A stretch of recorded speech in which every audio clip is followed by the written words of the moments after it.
Welcome to series explained. Murderbot episode 1 की कहानी start होती है। हमें एग्जैक्ट टाइम नहीं पता, लेकिन एप्पल टीवी ने मार्था वेल्स के लिखे हुए मर्डरबोर्ड डायरीज को फ्यूचर में सेट किया है। इस फ्यूचर में एक कंपनी है, कॉर्पोरेशन रिम, जो एक कैपिटलिस्ट अर्थ जैसी दुनिया में सभी इंटरप्लेनेटरी एक्सपीडिशंस पे कंट्रोल रखती है। ये लोग अपने ही बनाए हुए साइबर सिक्योरिटी यूनिट्स SEC को हर एक्सपीडिशंस में मैंडेटरी बना देते हैं और इंश्योरेंस लेने के लिए इन्हीं की SEC यूनिट्स हायर करनी पड़ती है। बेसिकली सब कुछ इन्हीं के कंट्रोल में होता है। अब जब एक रीडी कंपनी हो तो ऑब्वियस सी बात है कि वो पैसा बचाने के लिए क्वालिटी कॉम्प्रोमाइज करेगी। इन्होंने SEC यूनिट्स तो डेंजरस और पावरफुल बनाए, आधे इंसान और आधे रोबोट्स जो लोगों की सिक्योरिटी के लिए होते हैं, लेकिन एक गलती कर दी। उन्होंने इन SEC यूनिट्स के अंदर एक गवर्नर मॉड्यूल डाला था जो इन रोबोट्स को कंट्रोल करता था ताकि ये कभी आउट ऑफ कंट्रोल ना हो जाएं। लेकिन एक SEC यूनिट्स ने वो गवर्नर मॉड्यूल हैक कर दिया। यही यूनिट्स अपने आप मर्डरबोर्ड कहता है। जब तुम देखोगे कि लोगों ने साइबर के साथ क्या बुरा सलूक किया है तो उसकी नफरत समझ में आती है। मर्डरबोर्ड ओरिजिनली लोगों की प्रोटेक्शन के लिए था, लेकिन अब उसने अपनी आइडेंटिटी और फ्रीडम ढूंढना शुरू कर दिया है। जब एक्सपीडिशंस खत्म होती है तो लोग सेलिब्रेशन के नाम पर SEC यूनिट्स को टॉर्चर करते हैं, उनका मजाक उड़ाने के लिए। अब सोचो, अगर तुम ऐसे लोगों के बीच जिंदगी गुजार रहे हो तो ऑब्वियस सी बात है तुम भी सब कुछ छोड़कर भागना चाहोगे। मर्डरबोर्ड भी ऐसा ही फील करता है, लेकिन जब उसे आजादी मिलती है तो उसके साथ एक नया कंफ्यूजन आता है कि अब क्या करूं। पूरी जिंदगी उसने एक कंपनी के लिए काम किया और उन लोगों के लिए जो स्पेस वॉर्म रोल से इधर उधर ट्रेवल करते रहते हैं। अब जब उसके पास अपनी चॉइस है तो वो खुद कंफ्यूज्ड है। कहीं ना कहीं मर्डरबोर्ड हम जैसा ही है। हम भी पैदा होते हैं, अपने रोल्स प्ले करते हैं और फिर एंटरटेनमेंट कंज्यूम करते रहते हैं, बस दिल के खालीपन को भरने के लिए। मर्डरबोर्ड भी वैसा ही करता है। अभी तक उसने अपनी लाइफ का कोई करियर पर्पस नहीं मिला, लेकिन पेन को डल करने के लिए कंपनी के एंटरटेनमेंट सिस्टम को हैक करता रहता है और नॉन स्टॉप शोज देखता रहता है, जैसे उसकी जिंदगी इसी पे डिपेंड करती हो। और हकीकत में डिपेंड भी करती है। उसने अपने इमोशन को कंट्रोल रखने पड़ते हैं, क्योंकि अगर उसने कोई भी गलत मूव किया और कॉर्पोरेशंस को पता चल गया कि ये एक खतरनाक साइबर्ग है तो वो उसी ऑर्गेनिक पार्ट्स को एसिड से जला देंगे और बचा कुचा सामान बेच देंगे बिना किसी गिल्ट के। उन्हें पता है कि SEC यूनिट्स को पेन फील होता है, फिर भी वो ऐसा करते हैं। ऑनेस्टली ये शॉकिंग है कि अब तक किसी ने जाके उनका बैंड बाजा नहीं बजाया। मर्डरबोर्ड को आजादी मिली तो है, लेकिन उसके साथ फ्रस्ट्रेशन भी आई है, क्योंकि अब वो चॉइस के साथ जी रहा है जिसमें ऑर्डर्स फॉलो कर सकता है, पर चाहे तो ऑर्डर्स को इग्नोर भी कर सकता है। लेकिन अगर इग्नोर करे तो वो उसे ऐसे बात वाले पेन सहना पड़ेगा। सोचो, आजादी के बाद भी वो मेंटली एक गुलाम ही है। इसलिए इम्पोर्टेंट था कि उसका ग्रुप भी सही लोगों का हो। खुशकिस्मती से जिनको SEC यूनिट्स रेंट करना पड़ा वो लोग एक्चुअली अच्छे निकले। एक ग्रुप ऑफ एनवायरमेंटल साइंटिस्ट्स जो कॉर्पोरेशन की मदद से एक्सपीडिशन पे जा रहे हैं, इनके पास कोई चॉइस नहीं है क्योंकि कॉर्पोरेशन हर चीज में मोनोपोली रखता है। इनकी टीम लीडर का नाम है मनीषा। उसे कंपनी की एक्सपेंसिव इक्विपमेंट के लिए पैसे देने पड़ रहे हैं और साथ ही एक जिंदा साइबर गुलाम को ले जाने के लिए भी मजबूर किया जा रहा है। मनीषा को ये बात क्लियरली अनकंफर्टेबल करती है कि ये पहली बार लगता है कि ये लोग बाकी लोगों से अलग हैं और उनसे बेटर हैं। एक बात याद रखनी चाहिए, जब तक मनीषा ने मर्डरबोर्ड को चूज किया तब थोड़ा टाइम गुजर चुका होता है। गवर्नर मॉड्यूल से आजाद होने के बाद मनीषा ने मर्डरबोर्ड को चूज किया, जबकि उसके पास और नए ज्यादा एडवांस मॉड्यूल लेने का ऑप्शन था। कुछ तो गड़बड़ हुई होगी, कोई ऐसी बड़ी प्रॉब्लम जिसके चलते पैसे बचाने वाली कॉर्पोरेशन ने अपने एक SEC यूनिट्स को रिटायर कर दिया। यही रीजन है कि जब मनीषा ने मर्डरबोर्ड के बारे में पूछा तो सेल्स वुमन थोड़ा शॉक्ड हो गई। उसे लगा था कि ये यूनिट्स तो लिस्ट से हटा दी गई है, लेकिन जैसा कि मैंने पहले ही बोला था, कॉर्पोरेशन को सिर्फ पैसों से मतलब है। कॉर्पोरेशंस के सेल्स लोग काफी एक्सपीरियंस्ड होते हैं। उन्हें पता होता है कि कौन सा कस्टमर पैसा दे सकता है और कौन सा नहीं। जब उन्हें देखा कि ये एनवायरमेंटल साइंटिस्ट वाली टीम पर ज्यादा पैसा नहीं खर्चा कर पाएगी तो उन्होंने मर्डरबोर्ड को दे दिया, क्योंकि कम से कम कुछ पैसे तो हासिल हों। मर्डरबोर्ड जो लोगों से नफरत करता है उसके लिए एक नए ग्रुप की हेल्प करना बिल्कुल ही अनोइंग काम है। ये group free hold preservation alliance से आया है और मर्डर बोर्ड को पहले से ही इनसे कुछ खास उम्मीद नहीं थी। फ्री होल्ड्स का मतलब है ऐसे प्लैनेट्स जहां कॉर्पोरेशन का कंट्रोल नहीं होता, तो वहां के लोग अपनी मर्जी के जीवन जीते हैं। ये चीज मर्डर बोर्ड को सूट नहीं करती। उसे तो लोगों के इमोशंस, नखरे और उनकी हाइजोनिक आदतें बिल्कुल भी पसंद नहीं है, और मर्डर बोर्ड के बस में होता तो वो कब का बेहोश हो जाता। फिर भी शो की राइटिंग काफी स्मार्ट है। मर्डर बोर्ड के अंदर एक ऐसी क्यूट सी ऑकवर्ड है जो कि उसे थोड़ा रिलेटेबल बना देती है। साइंटिस्ट का म्यूजिक टेस्ट भी एकदम फनी है। अगर तुम ध्यान से देखो तो एक सीन में पूरा ग्रुप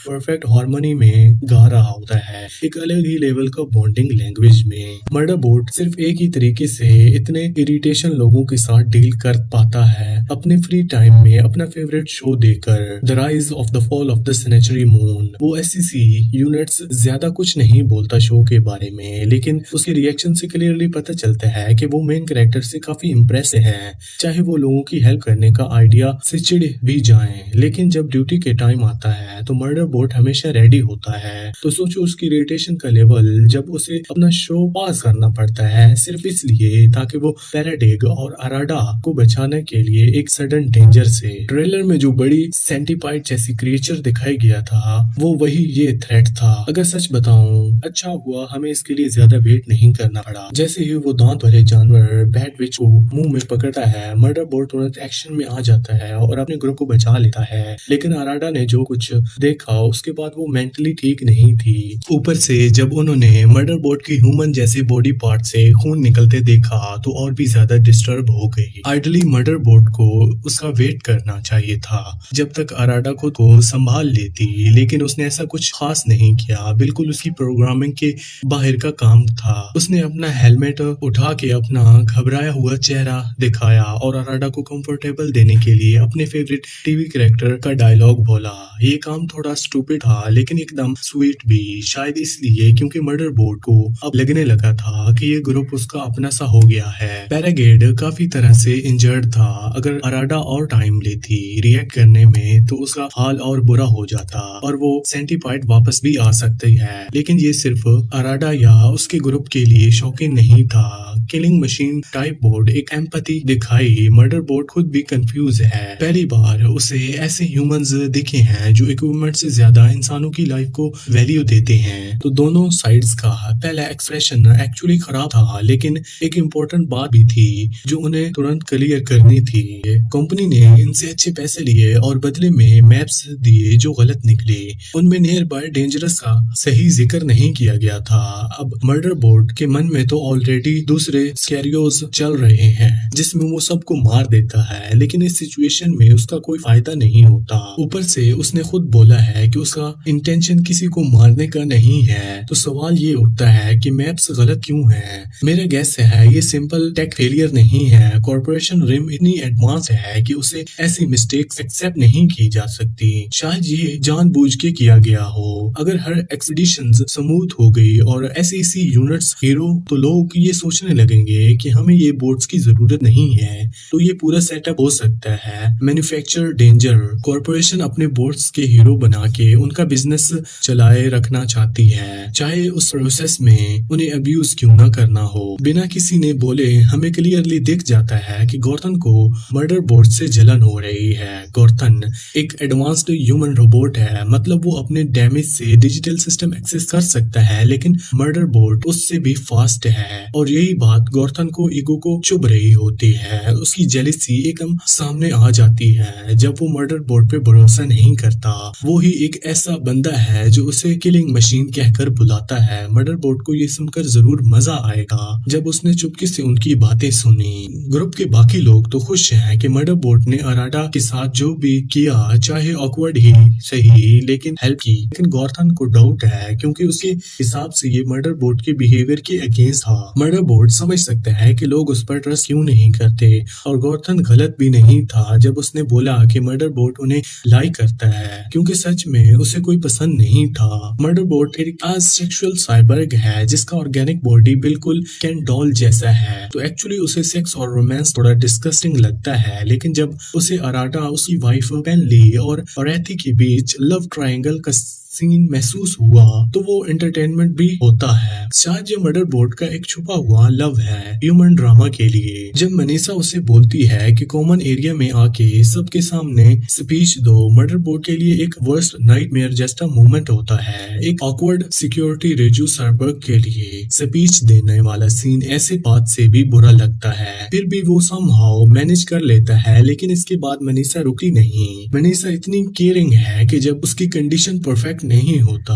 तो उसे पैनिक अटैक आ जाता है। मदरबोर्ड के लिए ये सब ह्यूमन इमोशन एक्स्ट्रा लगता है। उसके हिसाब से ये सिर्फ फिजिकल या डिजिटल हेल्प मैटर रखती है, इसलिए उसके लिए गार्थन का बार बार देखभाल करना समझ के बाहर है। उसे नहीं पता था कि इमोशनल सपोर्ट भी हीलिंग का पार्ट होता है। लेकिन ऐसे छोटे छोटे मोमेंट्स से मदरबोर्ड ह्यूमंस से सीख रहा है। अभी तक मदरबोर्ड ने झूठ बोलना अच्छे से नहीं सीखा, इसलिए जब मनीषा आके उससे पूछती है कि तुम ठीक हो तो उसका आंसर इतना इम्परफेक्ट होता है कि हम जैसा लगता है। और ये आयरनी तो देखो, जो बोट बार बार बोलता है कि उसे ह्यूमन से नफरत है, उसके एक्शन सबसे ज्यादा ह्यूमन जैसे लगते हैं। जितना ज्यादा कोई बोले कि मैं ठीक हूँ, उतना ही चांस होता है कि वो ठीक ना हो। मदरबोर्ड भी कुछ ऐसा ही फील करता है। ये बात समझ आती है कि उसका एक्सपीरियंस ह्यूमंस के साथ हमेशा बुरा रहा है, और अब जब अचानक लोग उसके साथ अच्छा बिहेव कर रहे हैं तो वो कंफ्यूज है। उसे लगता है कि शायद ये लोग उसे फंसाने की कोशिश कर रहे हैं, और ये थॉट एकदम ह्यूमन जैसा है।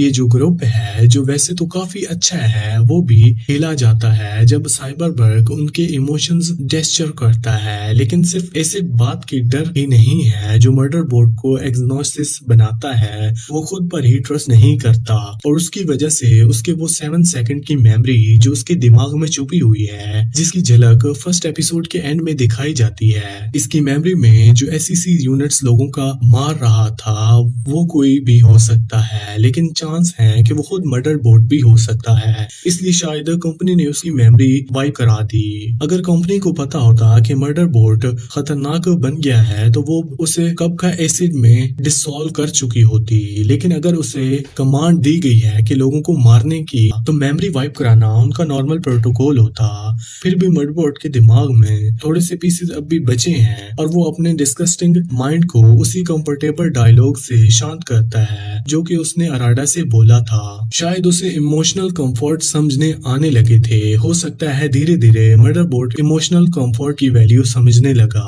और इसी के साथ ये एपिसोड 1 यहीं पर खत्म होता है। वीडियो अच्छी लगी हो तो वीडियो को लाइक करके चैनल को सब्सक्राइब कर दें। Thanks for watching.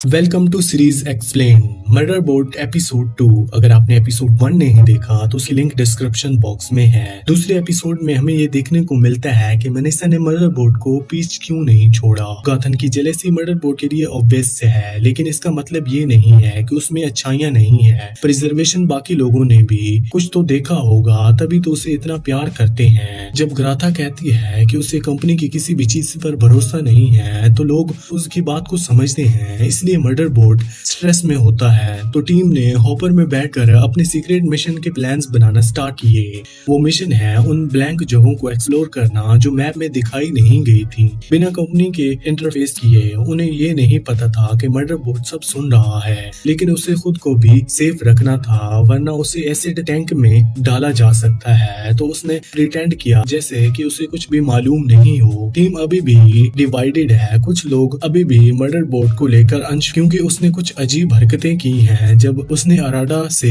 उसके प्लेनेट और बच्चों के बारे में पूछा तो लोग कंफ्यूज रह गए। पूरी कोशिश यही थी कि वो थोड़ा इमोशनल कांटेक्ट बना सके, जैसे उसे favourite show the rise of the fall of sanctuary moon में होता है। ये सब दिखता है कि अगर किसी को सोशल केस समझने में प्रॉब्लम होती है तो वो उनकी अच्छी नीयत लोगों को समझने लेते हैं, लेकिन दिन के एंड में टीम का मदरबोर्ड से कॉन्टिन्यूअस रहना भी गलत है। उसमें वैसे ही कोई प्रॉब्लम्स है, और खुद मनीषा भी मान लेती है कि उसमें कुछ तो गड़बड़ है। मदरबोर्ड कुछ अजीब सा लगता है मनीषा को। उसने अपनी टीम को बताया कि उसने रात को टाइम से मिलने का ट्राई किया था, और क्योंकि मनीषा एक इमोशनल इंसान है, उसने फील किया मदरबोर्ड किसी इमोशनल क्राइसिस से गुजर रहा है। लेकिन यही तो प्रॉब्लम है, सिक्योरिटी कंस्ट्रक्ट को ऐसे इमोशनल ब्रेकडाउन नहीं आने चाहिए। तो टीम का ये सोचना नॉर्मल है कि शायद मदरबोर्ड थोड़ा मेलेफंक्शंस कर रहा है। गराथन जो एक टेरफॉर्मिंग एक्सपर्ट है, ये वो साइंस है जो किसी प्लेनेट को ह्यूमंस रखने के लायक बनाता है। उसे इस मिशन में होना बिल्कुल सही डिसीजन था। मनीषा भी इसी वजह से इस टीम में चाह रही थी। एक और यूजफुल मेंबर है जो एक गैलोसिस्ट है। अच्छी बात यह है कि वो अब थोड़ी ठीक हो गई है, अब भी फुली रिकवर्ड नहीं हुई, लेकिन मिशन के लिए रेडी है। जब टीम अपने काम में बिजी होती है तो गराथन एक प्राइवेट मोमेंट होता है, मर्डरबोर्ड से बात करता है। तुम इमेजिन कर सकते हो मर्डरबोर्ड को इतना बुरा लगता होगा कि उसे चैट के लिए बुलाया गया हो, लेकिन उसे जाना पड़ता है रूल्स के अकॉर्डिंग। मजे की बात तो ये है कि गराथन और मर्डरबोर्ड काफी अजीब तरीके से सिमिलर है। जब गराथन आई कांटेक्ट जैसी टर्म्स पे डिबेट करता है तो मर्डरबोर्ड को ज्यादा वियर्ड लगता है, लेकिन जब बात एसईसी यूनिट्स की डिटेल जानने की आती है तो मर्डरबोर्ड क्लियरली अनकंफर्टेबल हो जाता है। वो समझ जाता है कि ये कैजुअल बात नहीं बल्कि इंट्रोग्रेशन है जिसमें गराथन ने प्रोब कर रहा है। मर्डरबोर्ड के लिए ये सब ह्यूमंस इमोशंस कन्वर्सेशंस ऑलरेडी थकाने वाले हो चुके हैं। आज के दिन के लिए मर्डरबोर्ड हब पे अकेला छोड़ दिया गया है तो उसके पास करने को कुछ ज्यादा नहीं था। जब उसने देखा कि अराडा और पेनली एक दूसरे के साथ प्यार और कंफर्टेबल में लिपट जा रहे हैं तो शायद उसका मन किया कि वो अपनी आर्मर से भी बाहर निकल आए। लेकिन ये ऑकवर्ड मोमेंट सिर्फ उसके लिए नहीं था। जब गराथन ने मर्डरबोर्ड की मेमोरी आर्शीव को एक्सेस करने की कोशिश की तो मर्डरबोर्ड ने उसे एक डायरेक्ट मेमोरी फीड दे दिया जिसमें अराडा, पेनली और ओरेथी एक ट्रिपल कॉन्ट्रैक्ट साइन कर रहे थे और उसके बाद वो सब कुछ करते हैं जो मर्डरबोर्ड फास्ट फॉरवर्ड कर देता है। ये सब देखकर गराथन को शायद समझ आ गया होगा कि एक सेंटाइंट कांस्टेंट के दिमाग में झांकना अच्छा आइडिया नहीं होता, लेकिन ये सिर्फ पावर स्ट्रगल का मामला नहीं है। दोनों साइबर के बीच गराथन भले ही सेकंड्स का कॉन्सेप्ट ना समझता हो, लेकिन वो ऐसी जगह से आया है जहाँ कंस्ट्रक्टर भी इंसानों जैसा प्यार और इज्जत मिलती है। वो अपने दोस्तों से प्यार करता है चाहे उसके साथ सिर्फ 6 साल का ही क्यों ना हो, और जब उनकी सेफ्टी का सवाल आता है तो वो मर्डरबोर्ड को वार्निंग देने से भी कतराता नहीं है। मर्डरबोर्ड पूरी कोशिश करता है कि वो कूल बन सके, स्पेशली जब गराथन उसे फोर्स से आई कांटेक्ट कर रहा होता है। समझ सकते हो कितना ऑकवर्ड फील होता होगा। ऊपर से गराथन ये कंफर्म करना चाह रहा था कि मर्डरबोर्ड कोई कंफर्ट बोर्ड नहीं होता। समझ रहे हो ना किस टाइप का कंफर्ट। लेकिन एंड में गराथन का इंटेंशन सिंपल था, उसे बस ये कंफर्म करना था कि उसके दोस्तों को कोई डेंजर नहीं है, इसलिए क्लियरली पूछ रहा है क्या तुम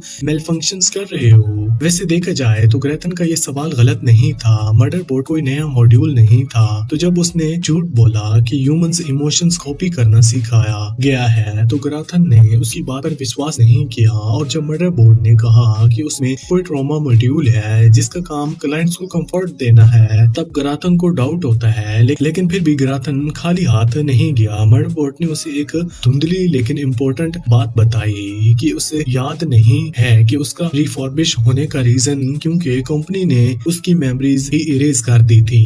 अगर मर्डरबोर्ड चाहता कि गराथन उसके दिमाग में झांकना बंद करे तो उसे खुद ही ट्राई करना पड़ेगा। वो भूली हुई बातें याद करने का, और जैसे ही वो ट्राई करेगा पूरा दर्दनाक पास वापस सरफेस पे आ सकता है। मर्डरबोर्ड को गराथन के साथ हुआ पूरा इनकाउंटर पसंद नहीं आया। सबसे फ्रस्ट्रेटिंग चीज ये थी कि गराथन बार बार अपने दोस्तों की सेफ्टी के बारे में बात करता है, जबकि मर्डरबोर्ड ही इकलौता था जो एक्चुअली जानता था कि मनीषा और बारोविच ने कितना बड़ा रिस्क लिया था एसईसी यूनिट्स के बिना उड़ने का डिसीजन लेकर। गराथन इतना सस्पिशियस था कि मर्डरबोर्ड को लेकर कि उसने उसकी वार्निंग को सीरियसली नहीं लिया। इसलिए मर्डरबोर्ड के लिए ये और भी इरिटेटिंग था कि वो इन ह्यूमंस के बारे में इतना सोच रहा है, वो भी उन ह्यूमंस के बारे में जो उसे अनोइंग लगते हैं। लेकिन फिर भी जब गराथन मर्डरबोर्ड की वार्निंग को लाइटली लेता है और जब मनीषा उस जगह लैंड करने वाली होती है जहाँ एक्चुअल डेंजर छुपा हुआ है तो वहाँ इवल साइबर्ग अपने इमोशंस कंट्रोल नहीं कर पाता।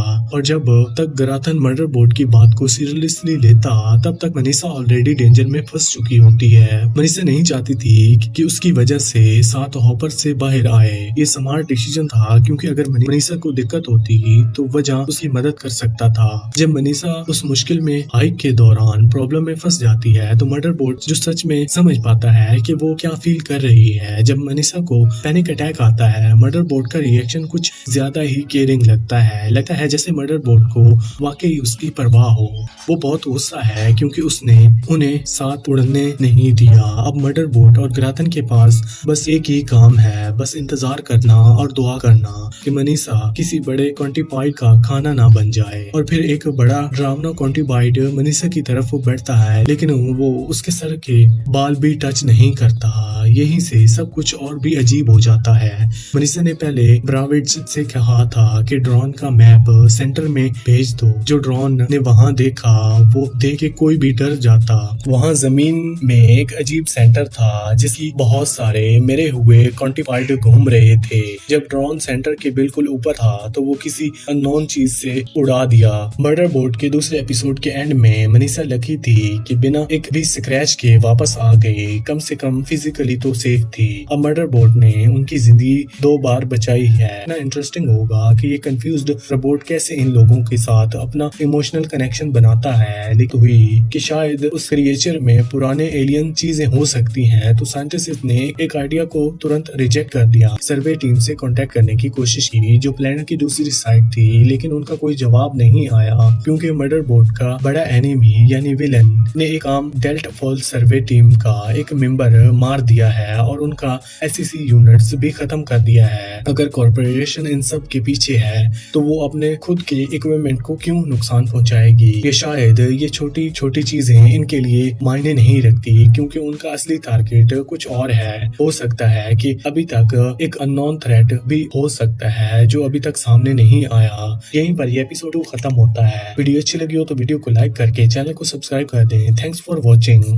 Welcome to series explained. Motherboard episode 3 की शुरुआत में प्रिजर्वेशन ऑक्स ने एक ग्रुप डेल्टा सर्वे ग्रुप से कांटेक्ट करने की कोशिश की, लेकिन कोई रिप्लाई नहीं आया। कोई और होता तो इमरजेंसी सिग्नल भेज के तुरंत वहां से निकल जाता, लेकिन मनीषा अलग है, मतलब दूसरों के इमोशंस को फील करती है। उसके लिए अगर वो खुद मुसीबत में होती तो चाहती कि कोई उसकी मदद करे, इसलिए उसे किसी भी हालत में मना नहीं किया जा सकता कि दूसरों की हेल्प करने से। गैरन ने भी फाइनली अपने एफर्ट्स छोड़ दिए और मदरबोर्ड उसके पास कोई चॉइस भी नहीं थी। जब लोग बोलते हैं तो उसे हाँ ही कहना पड़ता है। लोगों से दूर रहना पसंद करता है, तो सोचो कितनी तकलीफ होती होगी जब उसे अपना ह्यूमन फेस पहनकर मिशन पर जाना पड़ता है। Just look like a team player है और ऊपर से उसे अपना फेवरेट शो भी देखने को नहीं मिलता। रोडी तो बस उसके करीब आने की कोशिश कर रहा है। उसे लगता है कि अगर मदरबोर्ड उससे उसके ह्यूमन पार्ट्स के बारे में बात करेगा तो वो ज्यादा इंसान फील करेगा, लेकिन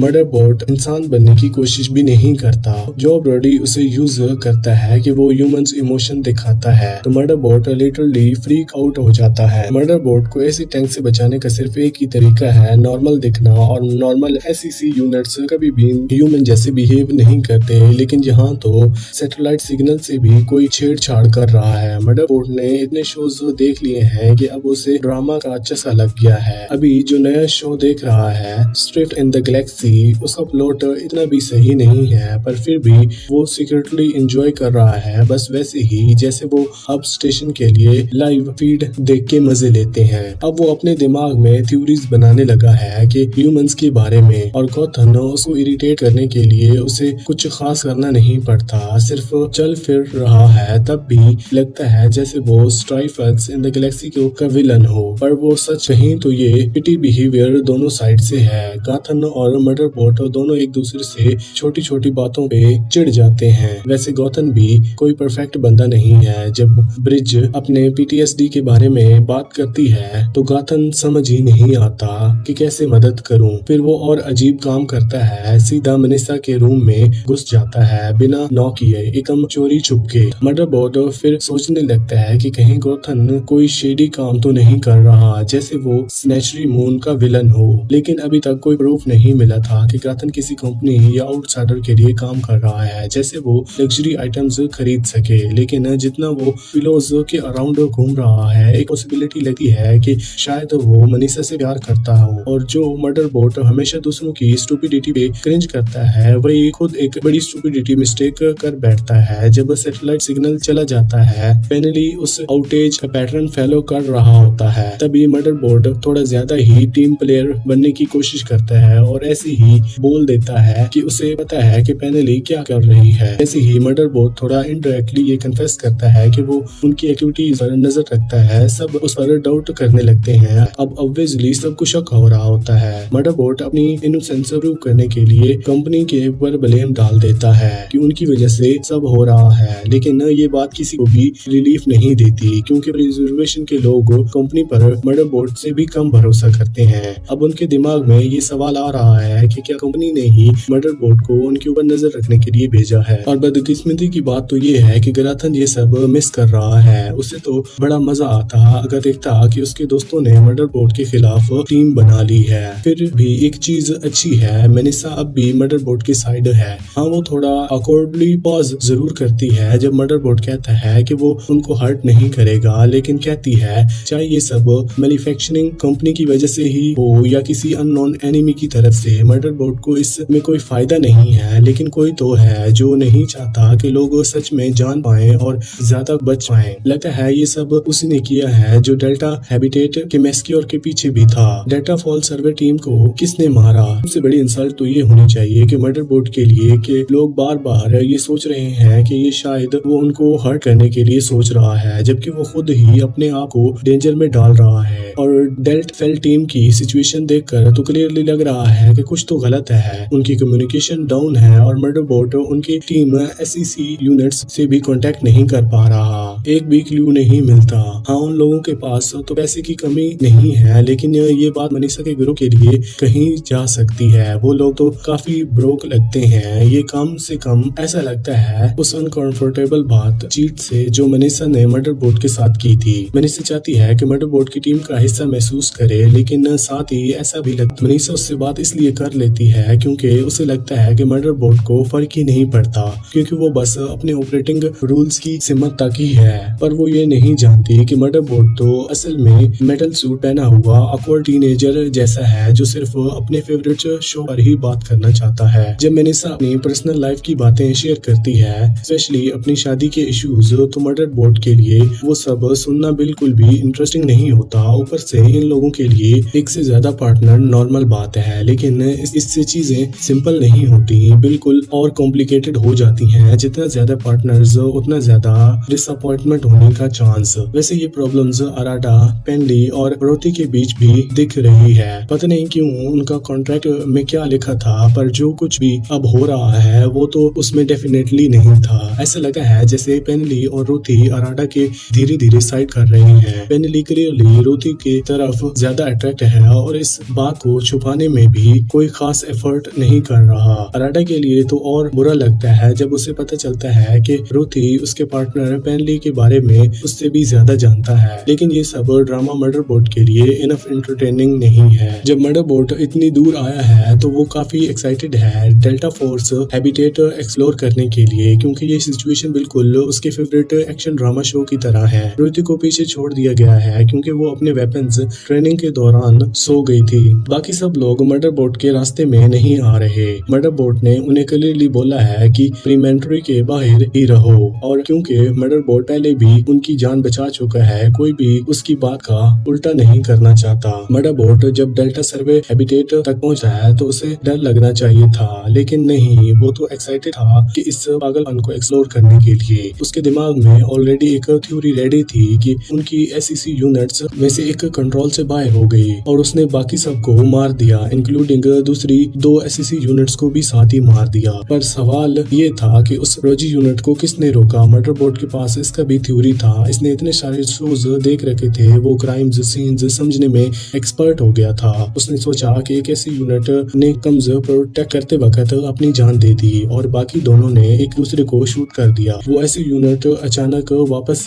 एक्टिवेट हो जाता है और मदरबोर्ड पर हमला कर देता है। पर अच्छा ये हुआ था कि वो रिफ्यूजी यूनिट अपने फुल पावर पे नहीं था, इसलिए मदरबोर्ड उसके मूव्स पहले ही समझने में आसानी हो जाती है और उसको डीएक्टिवेट करना ज्यादा मुश्किल नहीं होता। होता। लेकिन मिस्ट्री ये है कि अनलाइक मदरबोर्ड जैसे खुद अपना गवर्नर मॉड्यूल हैक किया था, ये रेफ्यूजी भी ऐसे यूनिट ने खुद से कुछ नहीं किया, किसी और ने इसे हैक करके ये सब प्लान किया था। क्या वो कोई ब्लैक सूट वाला आदमी या साइबर था? मदरबोर्ड पे अभी भी फायर हुआ है पर वो फिर भी ज्यादा डिस्टर्ब नहीं दिख रहा, इवन दो उसे लगता है कि शायद यही एंट्री रिस्पॉन्सिबिलिटी हो सकती है डेल्टा फोर्स सर्वे की टीम मेस्कोर के लिए। चीज फिक्स है, मदरबोर्ड ने डिसाइड किया है कि प्रिजर्वेशन टीम को सच नहीं बताएगा उनकी भलाई के लिए। और यहीं पर ये एपिसोड 3 खत्म होता है। Welcome to series explained. Motherboard episode 4 की शुरुआत होती है एक अजीब लेकिन थोड़े डरावने सीन से। एक फैक्ट्री जहां एसईसी यूनिट्स बनते हैं। ये मशीन्स आधे इंसान और आधे रोबोट होते हैं। दो टेक्नीशियंस कैजुअली अपने फेवरेट शो के बारे में बात कर रहे होते हैं और साथ ही एक ऐसे यूनिट्स बना रहे होते हैं जैसे ये बस कोई नॉर्मल फैक्ट्री का काम हो। सुपरवाइजर बार बार याद दिलाता है कि फ्लैश एंड फ्लैश मतलब इंसानी मांस और मशीन का मिक्स। इनके लिए ये कॉम्प्लेक्स बीइंग सिर्फ पार्ट्स के कॉम्बिनेशंस हैं। वहाँ काम करने वाले लोग गुलाम की तरह होते हैं। एक स्लेव कहता है कि 20 साल में से अभी 12 साल बचे हैं और दूसरा कहता है कि मैं तो यहाँ पर शायद 6 साल भी ना गुजारा हूँ। ये सीन एक इम्पोर्टेंट पॉइंट दिखाता है, जैसे फैक्ट्री वर्कर्स कोऑपरेशंस के अंदर काम करते हैं वैसे ही एसईसी यूनिट्स भी दोनों की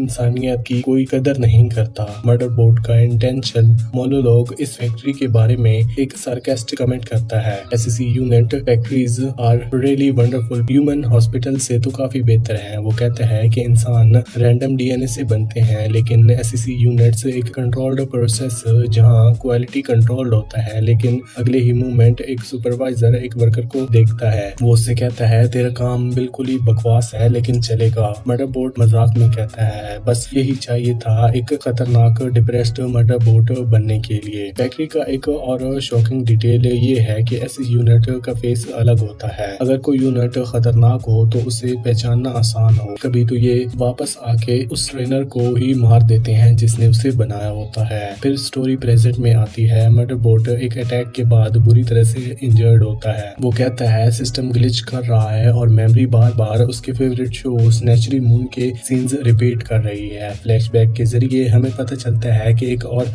हॉस्टिल एसईसी यूनिट मदरबोर्ड पर अटैक किया था और कुछ इम्प्लांट भी किया उसके अंदर। इस दौरान मदरबोर्ड के ह्यूमन क्लाइंट्स डेंजर में हैं। पेनली, रेटी और अराडा इस बात पर आर्ग्यू कर रहे हैं कि उन्हें एवोकेशंस के ऑर्डर फॉलो करने चाहिए या फिर नहीं। मनीषा के पास वापस जाना चाहिए जो मिसिंग ऐसे यूनिट्स को ढूंढने गई है। तभी मदरबोर्ड को समझ में आता है कि उसके साथ क्या हुआ है। यही डिवाइस से डेल्टा यूनिट को कंट्रोल किया जाता है। अगर ये उन्हें मेरे अंदर डाल दिया तो मैं भी उनके कंट्रोल में आ जाऊंगा। ये डिवाइस मदरबोर्ड का सबसे बड़ा नाइटमेयर है। अपनी फ्रीडम खोना और उन लोगों को हर्ट। और सबसे बड़ी टेंशन ये है कि सिर्फ 10 मिनट्स में ये मॉड्यूल फुल कंट्रोल ले लेगा, इतना परफेक्टली कि मदरबोर्ड खुद को भी नहीं पता चलेगा कि वो कॉम्प्रोमाइज्ड है। मनीषा अपनी लॉयल्टी दिखाती है। सब डेंजर के बावजूद वापस मदरबोर्ड को ढूंढने जाती है। जब वो उससे मिलती है मदरबोर्ड एक कंफ्यूज्ड और ब्रोकन स्टेट में होता है। उसके दिमाग में रियल और एनवायरमेंटल की दुनिया मिक्स हो गई है, जैसे वो किसी स्पेस एडवेंचर में हो जबकि असल में वो अपनी लाइफ के लिए लड़ रहा होता है। मनीषा एक्ट करती है जैसे वो उसी के वर्ल्ड में हो। मनीषा मदरबोर्ड को बचाने के लिए और रेटी उन दोनों को बचाने के लिए एक्सट्रैक्ट शटल छोड़ देते हैं। पेनली रेटी को रोकता है, तुम शिव के साथ रहो, कुछ हो गया तो। रेटी जवाब देती है तो हमारा कॉन्ट्रैक्ट खत्म। ये सीन दिखाता है कि लोग अपने रिश्तों और जिम्मेदारियों को किस तरह देखते हैं, स्पेशली जब बात हो सेफ्टी और सच्चाई की। मदरबोर्ड की हालत बिगड़ती जा रही है। उसके थॉट्स अब मिक्स्ड हो गए हैं। स्नैचरी मून के सीन उसके साथ रियल कंसर्न भी दिख रहा होता है अपने ह्यूमन क्लाइंट्स के लिए। एक शॉर्ट मोमेंट ऑफ क्लैरिटी में वो वार्न करता है, मेरे अंदर एक डेटा कैरियर डाला गया है, वो इंस्ट्रक्शन डाउनलोड कर रहा है। रोकने का सिर्फ एक ही तरीका है, अगर वो कंप्लीट हो गया तो वो उसे एक किलिंग मशीन बना देगा, वो सबको मार देगा और सबसे डेंजर ऐसे यूनिट्स हो। मदरबोर्ड कहता है कि तुम्हें मुझे मारना होगा तभी तुम लोग बच सकते हो, वरना मैं तुम सभी लोगों को मार दूंगा। रेटी कहता है कि नहीं, हम ये सब नहीं करेंगे, तुम ठीक हो जाओगे, वो कॉन्फिडेंटली बोलता है। ये सीन एक स्ट्रॉन्ग कॉन्ट्रास्ट बनाता है फैक्ट्री के सीन से, जहाँ ऐसे यूनिट से प्रोडक्ट्स होते हैं, जहाँ मदरबोर्ड को एक इंसान जैसा वैल्यू मिलती है जो बीइंग वो इस मूवमेंट में इंटेंस फीलिंग एक्सपीरियंस करता है, डर, शुक्रिया और हिम्मत। और फाइनली वो फिर कहता है, मैं तुम सबको कुछ ही सेकंड में मार दूंगा। दूंगा, तो इसलिए जितना जल्दी हो सके मुझे ही खत्म कर दो। जब ह्यूमंस फिर भी उसे मारने से मना कर देते हैं तो मर्डर बोट अपना आखिरी डिसीजन लेता है। ओवरराइड मॉड्यूल बस एक्टिव होने ही वाला होता है, तब मर्डर बोट सबसे माफी मांगता है और अपने सर में गोली मार लेता है। ये सेक्रीफाइस दूसरों को हार्म ना करने के लिए खुद को डिस्ट्रॉय कर देना सबसे बड़ी प्रूफ है कि मर्डर बोट सिर्फ एक मशीन नहीं, अब उसके पास इंसानों जैसी फीलिंग्स भी हैं और डिसीजन मेकिंग सेंस। एपिसोड शुरू से लेकर एंड तक ऐसी यूनिट फैक्ट्री के फ्रेम स्टोरी का एक यूज करके मर्डर बोट की एक्सटेंशनल क्राइसिस को हाईलाइट करता है। शुरुआत में एक टेक्नीशियन पूछता है इन एसएससी यूनिट्स के फेसेस अलग क्यों होते हैं, और बाद में जब वो एक यूनिट लाइन को देख रहा होता है कैजुअली बोलता है क्या घूर रहे हो। ये कैजुअल डिसरेस्पेक्ट और डीह्यूमनाइजेशन स्ट्राइक कॉन्ट्रैक्ट में ही होती है। मनीषा का उस एटीट्यूड से जो हर हाल में मर्डर बोट को बचाना चाहती है। इससे ये दिखता है कि प्रिजर्वेशन की ह्यूमंस आर्टिफिशियल लाइफ को एक वैल्यू देते हैं, जबकि कॉर्पोरेशन लोग उसे प्रोडक्ट समझते हैं। मर्डर बोट का intentional monologue through out episode ये बताता है कि उसका ह्यूमन के साथ एक कॉम्प्लिकेटेड कनेक्शन बन गया है।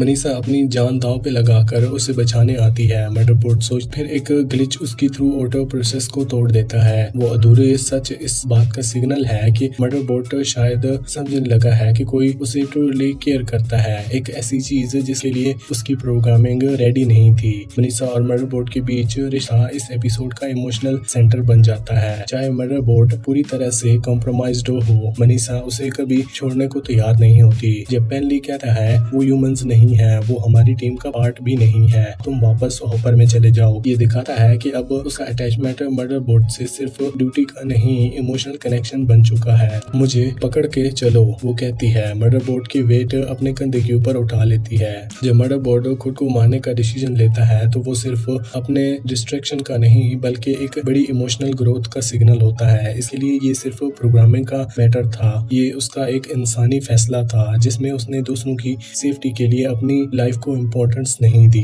पूरे एपिसोड में जो फैक्ट्री सीन्स दिखाए गए थे जहां एसएससी यूनिट्स को अपने पार्ट्स और मशीन्स के रूप में ट्रीट किया जा रहा था, उसका मर्डर बोट का सेक्रीफाइस से स्ट्रॉन्ग कॉन्ट्रैक्ट बन जाता है। इस एपिसोड में प्रिजर्वेशन टीम का इंटरनल टेंशन भी दिखाया गया है। जब एवोकेशंस का टाइम आता है तो सब कंफ्यूज होते हैं कि ऑर्डर को फॉलो करें या फिर नहीं। पेनली कहता है मुझे कुछ करने के लिए कैसे कह सकती हो। अराडा रिप्लाई देती है वो हमारी लीडर है। ये डिसीजन दिखाता है कि प्रिजर्वेशन सिक्योरिटी में भी सब कुछ होता है, लेकिन जब क्राइसिस आते हैं तो स्ट्रॉन्ग लीडरशिप जरूरी हो जाती है। फिर रेटी सब मना करने के बावजूद खुद डिसीजन लेकर वापस जाती है मीना को बचाने। ये सब दिखाता है कि कभी भी वैल्यू सिस्टम और सेफ्टी के बीच कॉन्फ्लिक्ट हो सकता है। ये सब सिर्फ मैन्युफैक्चर नहीं था, ये दिखाता है कि जब भी वो स्ट्रेस होता है वो उन कहानियों की तरफ जाता है जो उन्हें ह्यूमैनिटी को समझाने के लिए देखी है। दुश्मन ऐसी यूनिट जो उस पर अटैक करता है वो एक तरह का डार्क मिरर है, जिससे दिखाया जा रहा हो कि अगर मर्डर बोट ने कभी अपने आप को हैक कर लिया तो वो भी ऐसा बन सकता है। लेकिन लड़ाई के बीच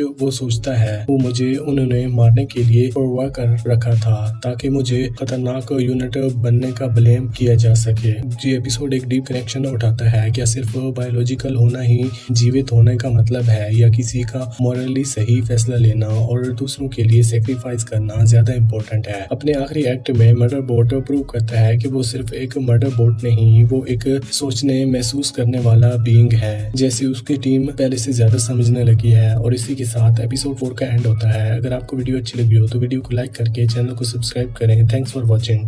welcome to series explained. Murderbot episode 5 एक इमोशनल रोलर कोस्टर है। इस दफा हमारे एसएससी यूनिट्स अपने सबसे बड़े डर का सामना करते हैं कि कहीं ह्यूमंस को ये पता न चल जाए कि वो अब उनके कंट्रोल में नहीं है। एपिसोड की शुरुआत वहीं से होती है जहां पिछले एपिसोड में मर्डर बोट ने खुद को गोली मार दी थी ताकि कॉम्बैट ओवरराइड मॉड्यूल उसे ह्यूमंस को मारने के लिए फोर्स ना कर सके। प्रिजर्वेशन टीम उसे बचाने के लिए ट्राई कर रही है। ऐसे केसेस के लिए प्रोग्राम नहीं है, इसलिए सब कुछ मैनुअली करना पड़ता है। ग्रेथन वायर निकालते हुए कहती है, मदरबोर्ड ये हैंडल नहीं कर सकता, हमें मैनुअली ही करना पड़ेगा। इस दौरान मदरबोर्ड का सरकास्टिक इनर मोनोलॉग चालू रहता है। लगता है मैं मरा नहीं, जितनी कोशिश की थी उसके बावजूद। इमोशनल मोमेंट तब आता है जब ह्यूमंस को ये शॉकिंग बात पता चलती है कि मदरबोर्ड ने अपना गवर्नर मॉड्यूल हैक कर दिया है, वो डिवाइस जो उसे ह्यूमंस कंट्रोल में रखता था। जब बोर्ड कम्बोर्ड ओवरराइड मॉड्यूल के ट्रेडिल्स निकाल देता है और मदरबोर्ड को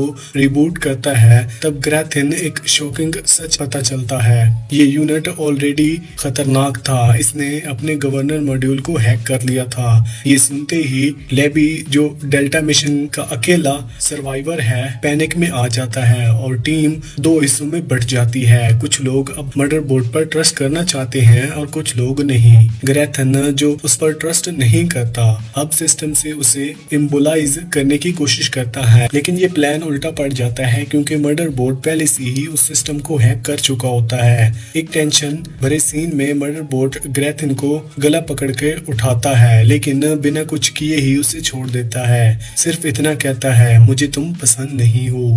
ये सीन मदरबोर्ड के कैरेक्टर का कोर दिखाता है। उसके पास फ्रीडम भी है, पावर भी है कि वो ह्यूमंस को हर्ट कर सके, लेकिन फिर भी वो ऐसा नहीं करता। डॉक्टर मनीषा इस पूरे पागलपन के बीच एक रीजनेबल वॉइस बन जाती है। वो मदरबोर्ड से कहती है, मैं चाहती हूँ तुम अभी हमारे ग्रुप का हिस्सा बने रहो, कम से कम तब तक जब तक हम इस प्लेनेट से सेफ जगह नहीं पहुँच जाते। फिर हम डिसाइड करेंगे कि तुम्हारे साथ क्या करना है। वो मदरबोर्ड को ये प्रॉमिस भी करती है कि उसके ऑटोमनेंस होने का राज वो कंपनी को नहीं बताएगी। ये ट्रस्ट और रिस्पेक्ट का लेवल मदरबोर्ड के लिए एक नया एक्सपीरियंस है। मदरबोर्ड सिर्फ एक छोटा सा रिस्पॉन्स देता है, ओके, लेकिन इस सिंपल जवाब के पीछे जो इमोशन छुपा है वो ये है कि शायद पहली बार उसे एक इंसान की तरह ट्रीट किया गया है, ना कि एक प्रॉपर्टी के रूप में। इस एपिसोड में एक तरफ डीप और साइकोलॉजिकल बातें होती हैं, तो दूसरी तरफ कुछ फनी और ह्यूमन मोमेंट्स भी मिलते हैं। बैलेंस परफेक्ट रहता है। सबसे फनी ट्विस्ट तब आता है जब ग्रेथन को पता चलता है कि मदरबोर्ड ने हजारों घंटे के एंटरटेनमेंट शोज डाउनलोड किए हैं। मोस्टली एक शो का नाम बार बार आता है, स्नेचरी मून। इससे पता चलता है कि मदरबोर्ड को इंसानों के टीवी शोज देखने का क्रेज है। फिर आता है एक जबरदस्त फनी मोमेंट जब रटी पहुंचता है। तुमने वो एपिसोड देखा है जहां कॉलोनी सोलेक्टर ने ट्रांसफॉर्मिंग सुपरवाइजर को मार दिया था। मदरबोर्ड तुरंत रिएक्ट करता है फुल इमोशन के साथ, वो झूठ है, उसने नहीं मारा था, उस पर इल्जाम लगाया था। ये सुनकर सब रियलाइज करते हैं कि जो रोबोट इतना सीरियस और डेंजरस लगता है वो असल में अपना फ्री टाइम सीरीज देखकर बिताता है। इससे मदरबोर्ड और ज्यादा ह्यूमंस लगने लगता है बिना किसी एक्सप्लेनेशन के। लिबी, जो डेल्टा मिशन की अकेली सर्वाइवर है, पूरे एपिसोड में फनी भी लगती है और थोड़ा सस्पिशियस भी। कभी कभी वो बाउंड्रीज क्रॉस कर जाती है, जैसे एक ऑकवर्ड मोमेंट में वो जब मदरबोर्ड को गुड लक कह के किस कर देती है। प्रिजर्वेशन टीम जितनी रिस्पेक्ट और डिस्टेंट बना के रखती है, लेबी उसके बिल्कुल ऑपोजिट बिहेव करती है। वो बार बार पूछती ही रहती है कि इमरजेंसी का क्या हुआ, या फिर कोई उनका एनिमी डेल्टा वाले अटैक के बाद इन तक पहुंच गए। तो पहले तो ये क्वेश्चन एक ट्रॉमेटाइज्ड सर्वाइवर के लिए नॉर्मल कंसर्न लगते हैं, लेकिन धीरे धीरे डाउट होने लगता है। फिर टीम को शक लगता है जब पता चलता है कि उनकी कम्युनिकेशन सिस्टम हैक हो चुकी है। इमरजेंसी बेकन रिमोट से एक्टिवेट नहीं हो सकती, किसी ने सिस्टम कॉम्प्रोमाइज कर दिया है। इस सिचुएशन के चलते मनीषा और मदरबोर्ड खुद हॉपर में बैठ के बेकन लॉन्च करने जाते हैं। इस जर्नी में दोनों के बीच एक डीप और रियल कन्वर्सेशन होती है, इंसानों के नेचर के बारे में और उस तीसरे अननोन पार्टी के बारे में जो शायद उन सब के पीछे हो सकती है। इस पार्ट में मदरबोर्ड के अंदर कुछ नए थॉट्स चल रहे होते हैं। उसके इनर मोनोलॉग्स कहते हैं, ये बातचीत थोड़ी अजीब लग रही थी। नॉर्मली मैं सिर्फ फैक्ट्स देता हूँ या ऑर्डर्स लेता हूँ, लेकिन ऐसे कैजुअली बात करना मेरे लिए नया था। सीरियल्स में लोग ऐसे ही ही बात करते रहते हैं, मैंने बस खुद भी ट्राई नहीं किया था। इस कन्वर्सेशन के बीच मदरबोर्ड को एक इम्पोर्टेंट रियलाइजेशन होती है कि डेल्टा फोर्स पर अटैक कैसे हुआ होगा। उसके एनालिस्ट के मुताबिक अटैकर्स ने प्रिजर्वेशन टीम के बेस बनाए होंगे क्योंकि साइंटिस्ट नॉर्मली हेल्प करना चाहते हैं। मदरबोर्ड कहता है उन्होंने तुम्हारी तरह होकर उन्हें अंदर बुलाया और फिर सबको मार दिया। अगर मैं होता तो मैं भी वैसा ही करता। ये चिलिंग बात मदरबोर्ड की टेक्टिकल थिंकिंग और ह्यूमन साइकोलॉजी की समझ को देखती है कि इंसान कितने इजीली ट्रस्ट कर लेते हैं और कैसे ये उनके खिलाफ यूज हो सकते हैं। मनीषा का रिस्पॉन्स भी स्ट्रॉन्ग होता है। वो कहती है हाँ हम थोड़े नेव होते हैं, क्या तुम्हें ये अनोइंग लगता है? इस लाइन से पता चलता है कि मनीषा अब मदरबोर्ड को एक थिंकिंग बीइंग की तरह देखने लगी है, सिर्फ एक मशीन या टूल की तरह नहीं। एपिसोड का एंड में टेंशन बढ़ता है जब मनीषा और मदरबोर्ड बीकन तक पहुंचते हैं। तब पता चलता है कि बीकन रिमोट से एक्टिवेट नहीं हो सकता, उन्हें सिस्टम मैन्युअली रिबूट करना पड़ेगा। लैंडिंग के टाइम मनीषा एक सीरियस टॉपिक को उठाती है। मैं बात करना चाहती हूँ उस पहले वाले इंसिडेंट के बारे में। क्या तुम्हें कभी किसी क्लाइंट को हर्ट किया है? लेकिन उसे पहले की बात आगे बढ़ाई। मदरबोर्ड सडनली कमांड देता है ऊपर घुमाओ अभी। इस अर्जेंट कमांड से पता चलता है कि कोई डेंजर आ गया है और एपिसोड यहीं क्लिफ हैंगर पर खत्म हो जाता है। व्यूअर्स को ये जानने की स्ट्रॉन्ग क्यूरियोसिटी रह जाती है कि मदरबोर्ड ने कोई बड़ा थ्रेट डिटेक्ट किया है। ये एपिसोड इसलिए भी स्ट्रॉन्ग है क्योंकि मिस्ट्री आगे बढ़ती है और कैरेक्टर्स के रिलेशनशिप्स और डीपन हो जाते हैं। अब हमें ये भी पता चल गया है कि कोई थर्ड पार्टी इस प्लेनेट पर एक्टिव है जो प्रिजर्वेशन टीम के बेस बना सकती है और सिक्योरिटी सिस्टम हैक कर सकती है। अब जो चीजें पहले रैंडम लगती थीं जैसे मिसिंग हाज रिपोर्ट्स, इनकम्प्लीट मैप्स और कम्युनिकेशंस फेलियर्स, वो अब इंटेंशनली सस्पिशियस लग रहे होते हैं। लेकिन इस एपिसोड का इमोशनल कोर मदरबोर्ड और ह्यूमंस के बीच बढ़ता ट्रस्ट है, स्पेशली डॉक्टर मनीषा का उसके खतरनाक ऐसे यूनिट पर ट्रस्ट करना सोसाइटी का आर्टिफैक्टल इंटेलिजेंस के आर्म्स को चैलेंज करता है। शो ब्रिलियंटली दिखाता है कि हर इंसान का रिस्पॉन्स मदरबोर्ड के अटॉर्नीज पे अलग है। उठिन डर को रिप्रेजेंट करता है, उसके लिए खतरनाक यूनिट का मतलब डेंजर है। ब्रैडिज थोड़ा नेचर और ओपन माइंडेड सोचता है, उसे लगता है कि मदरबोर्ड का उन्हें प्रोटेक्ट करना एक चॉइस थी और इसमें वैल्यू है। मदरबोर्ड के पास खुद की मर्जी से डिसीजन लेने की एबिलिटी है और आयरनी ये है कि ये बात उसे डेंजरस नहीं और भी ज्यादा ट्रस्ट वर्थी बनाती है। और डॉक्टर मनीषा इस बात को ट्रूली समझ पा रही है, उसकी सोच बहुत ओपन माइंडेड है। उसके लिए मदरबोर्ड सिर्फ एक मशीन नहीं बल्कि एक इंसान जैसे राइट्स डिजर्व करने वाला इंडिविजुअल है। शो के अलग अलग कैरेक्टर के पर्सपेक्टिव रियल लाइफ डिबेट्स जैसे फील होता है। इसी के साथ ये एपिसोड 5 खत्म होता है। अगर आपको वीडियो अच्छी लगी हो तो वीडियो को लाइक करके चैनल को सब्सक्राइब करें। Thanks for watching.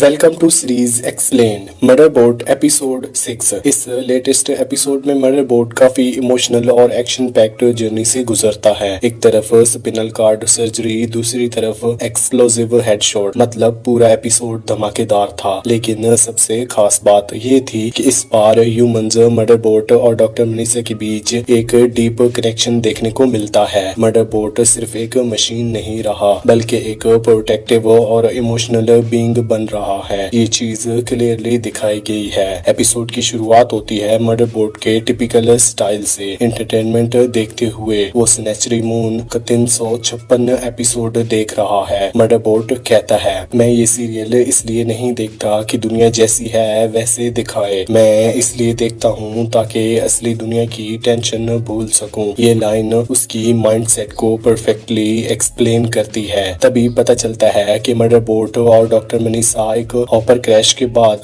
टीम से अलग हो गए हैं। कम्युनिकेशन कट चुकी है और रिपेयर मैनुअल की जरूरत पड़ती है। लेकिन ट्विस्ट तब आता है जब डॉक्टर मनीषा को ये सुन के शॉक लगता है कि मदरबोर्ड ने रिपेयर मैनुअल्स डिलीट कर दिए, सिर्फ स्नेचरी मून सीजन 9 की जगह बनाने के चक्कर में। डॉक्टर मनीषा थोड़ा गुस्सा होती है और मदरबोर्ड बड़ी कॉन्फिडेंटली कहता है वो एक प्रीमियम क्वालिटी शो है। ये मूवमेंट हिलोरियस भी था और एक एआई के ह्यूमन जैसे ऑब्सेशन को दिखाता है। क्रैश के बाद मदरबोर्ड को चोट लगी होती है और उसका लुब्रिकेंट लीक हो रहा होता है। डॉक्टर मनीषा हेल्प करती है और हॉपर के लुब्रिकेंट से उसकी वॉन्ड उसकी चोट को ठीक करती है। इस सीन में उनके बीच ट्रस्ट क्लियरली फील होता है। फिर मदरबोर्ड को एक आइडिया आता है। उसके पास अपने न्यूरल वायरस से हॉपर के कंट्रोल वायर्स रिप्लेस किए जा सकते हैं। तब वो डॉक्टर मनीषा से कहता है कि उसकी बैक कट करके स्पिनल कार्ड के एक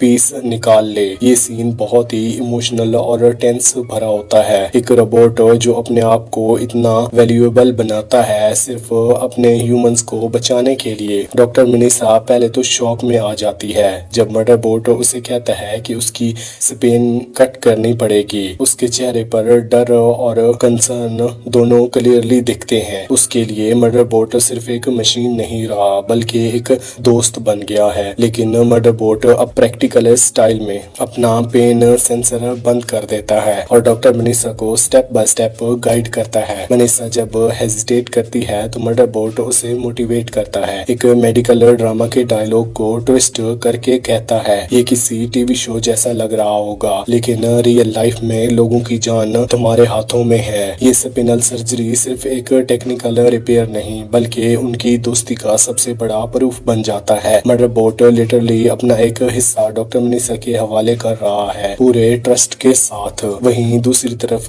कैंप में एक शॉकिंग ट्विस्ट होता है। जो ली बीबी नाम की सर्वाइवर पहले इनोसेंट लग रही थी वो असल में एक एनिमी ऑपरेटिव निकलती है। वो टीम पर गन पॉइंट करके उसे सर्वे डेटा और मैप मांगती है ताकि उनको नुकसान पहुंचा सके। कन्वर्सेशन के दौरान कुछ अजीब बातें सामने आती हैं। मैप्स में कुछ एरियाज मिसिंग हैं और जब लोग अनमैप्ड एरियाज में जाते हैं तो अपने स्ट्रेंज क्रिएचर्स अटैक करते हैं। ये सब देखकर लगता है कि दोनों सर्वे टीम्स किसी बड़े सीक्रेट कॉन्स्पिरेसी का हिस्सा बन गए हैं बिना मालूम किए कि ये कितना बड़ा खतरा हो सकता है। दोनों सीन का कॉन्ट्रास्ट बहुत ही स्ट्रॉन्ग है। एक तरफ मदरबोर्ड और मनीषा ट्रस्ट और सेक्रीफाइस के थ्रू एक दूसरे के करीब आ रहे हैं और दूसरी तरफ ली बीबी जिसे सबने अपना समझा था वही सबको धोखा दे रही है। वो अब उनकी दुश्मन बन गई है। फिर ये एक और धमाका करती है। वो कहती है कि उसने इमरजेंसी का यूज करके मदरबोर्ड और डॉक्टर मनीषा को उड़ा दिया है। सबका tension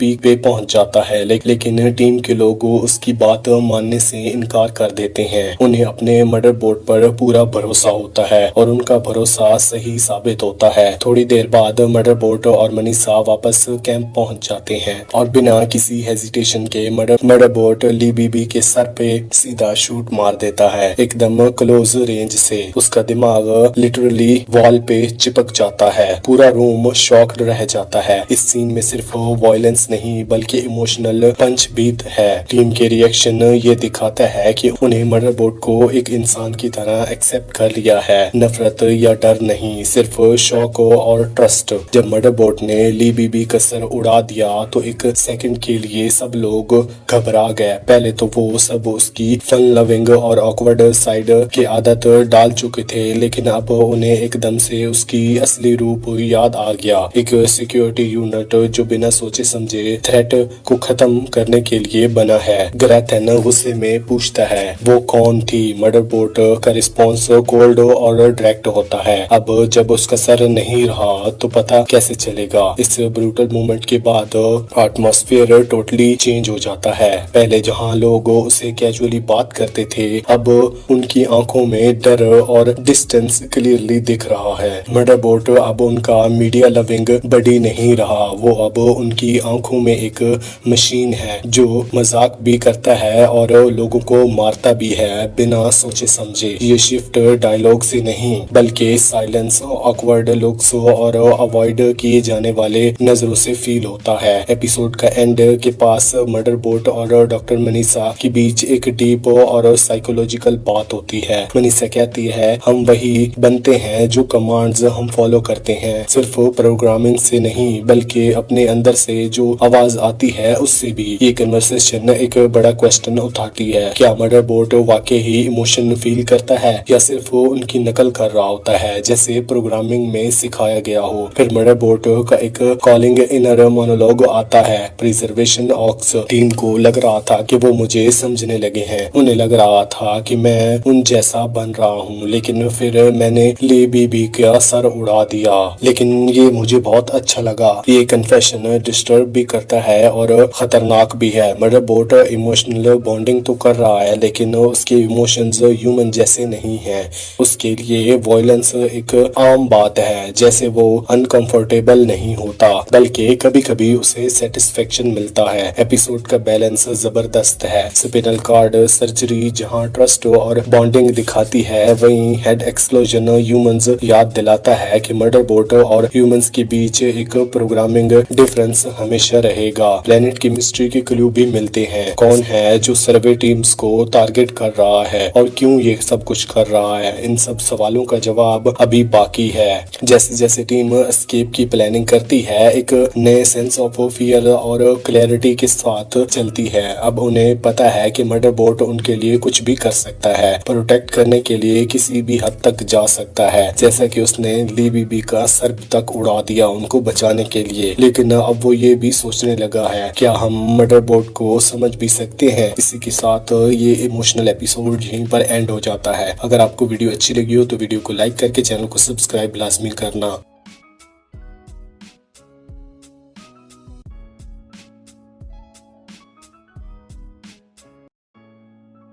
welcome to series explain. Motherboard episode 7 की शुरुआत होती है हल्के फुल्के मूवमेंट से। प्रिजर्वेशन टीम जिसमें मनीषा, रेटी, पेनली, ग्रेथन, बेडविज और अराडा हैं, एक छोटी सी ड्रिंकिंग गेम खेल रहे होते हैं। हर बंदे को अपनी एक स्वीट और एक बेटर यानी दर्द भरी याद शेयर करनी होती है। ये सीन थोड़ा फनी और इमोशनल दोनों लगता है, क्योंकि पहली बार हमें इन कैरेक्टर की पर्सनल लाइफ का डीपर साइड देखने को मिलता है। जब ब्रेज की बारी आती है तो वो कन्फेस करता है कि उसका कभी पेनली के लिए रोमांटिक फील हुआ था, लेकिन पेनली उसके लिए वैसी फील नहीं रही। लेकिन ऑकवर्ड होने के बावजूद ब्रिज माफी मांगता है और बात काल्मली खत्म करता है। इस सीन से दिखता है कि इन लोगों के बीच का बॉन्ड कितना जेन्युइन है। फिर ग्रेथन अपनी कहानी सुनाता है जो काफी डार्क होती है। वो कहता है कि वो एक कोऑपरेशन का सिपाही था जो ड्रग्स का आदी था, ऐसे ड्रग्स जो सिर्फ वो लोग दे सकते थे। उसका काम था डॉक्टर मनीषा के बारे में इंफॉर्मेशन कलेक्ट करना। एक टाइम ऐसा भी आया था जब उसने सुसाइड का सोचा, लेकिन जब मनीषा से मिला तो सब कुछ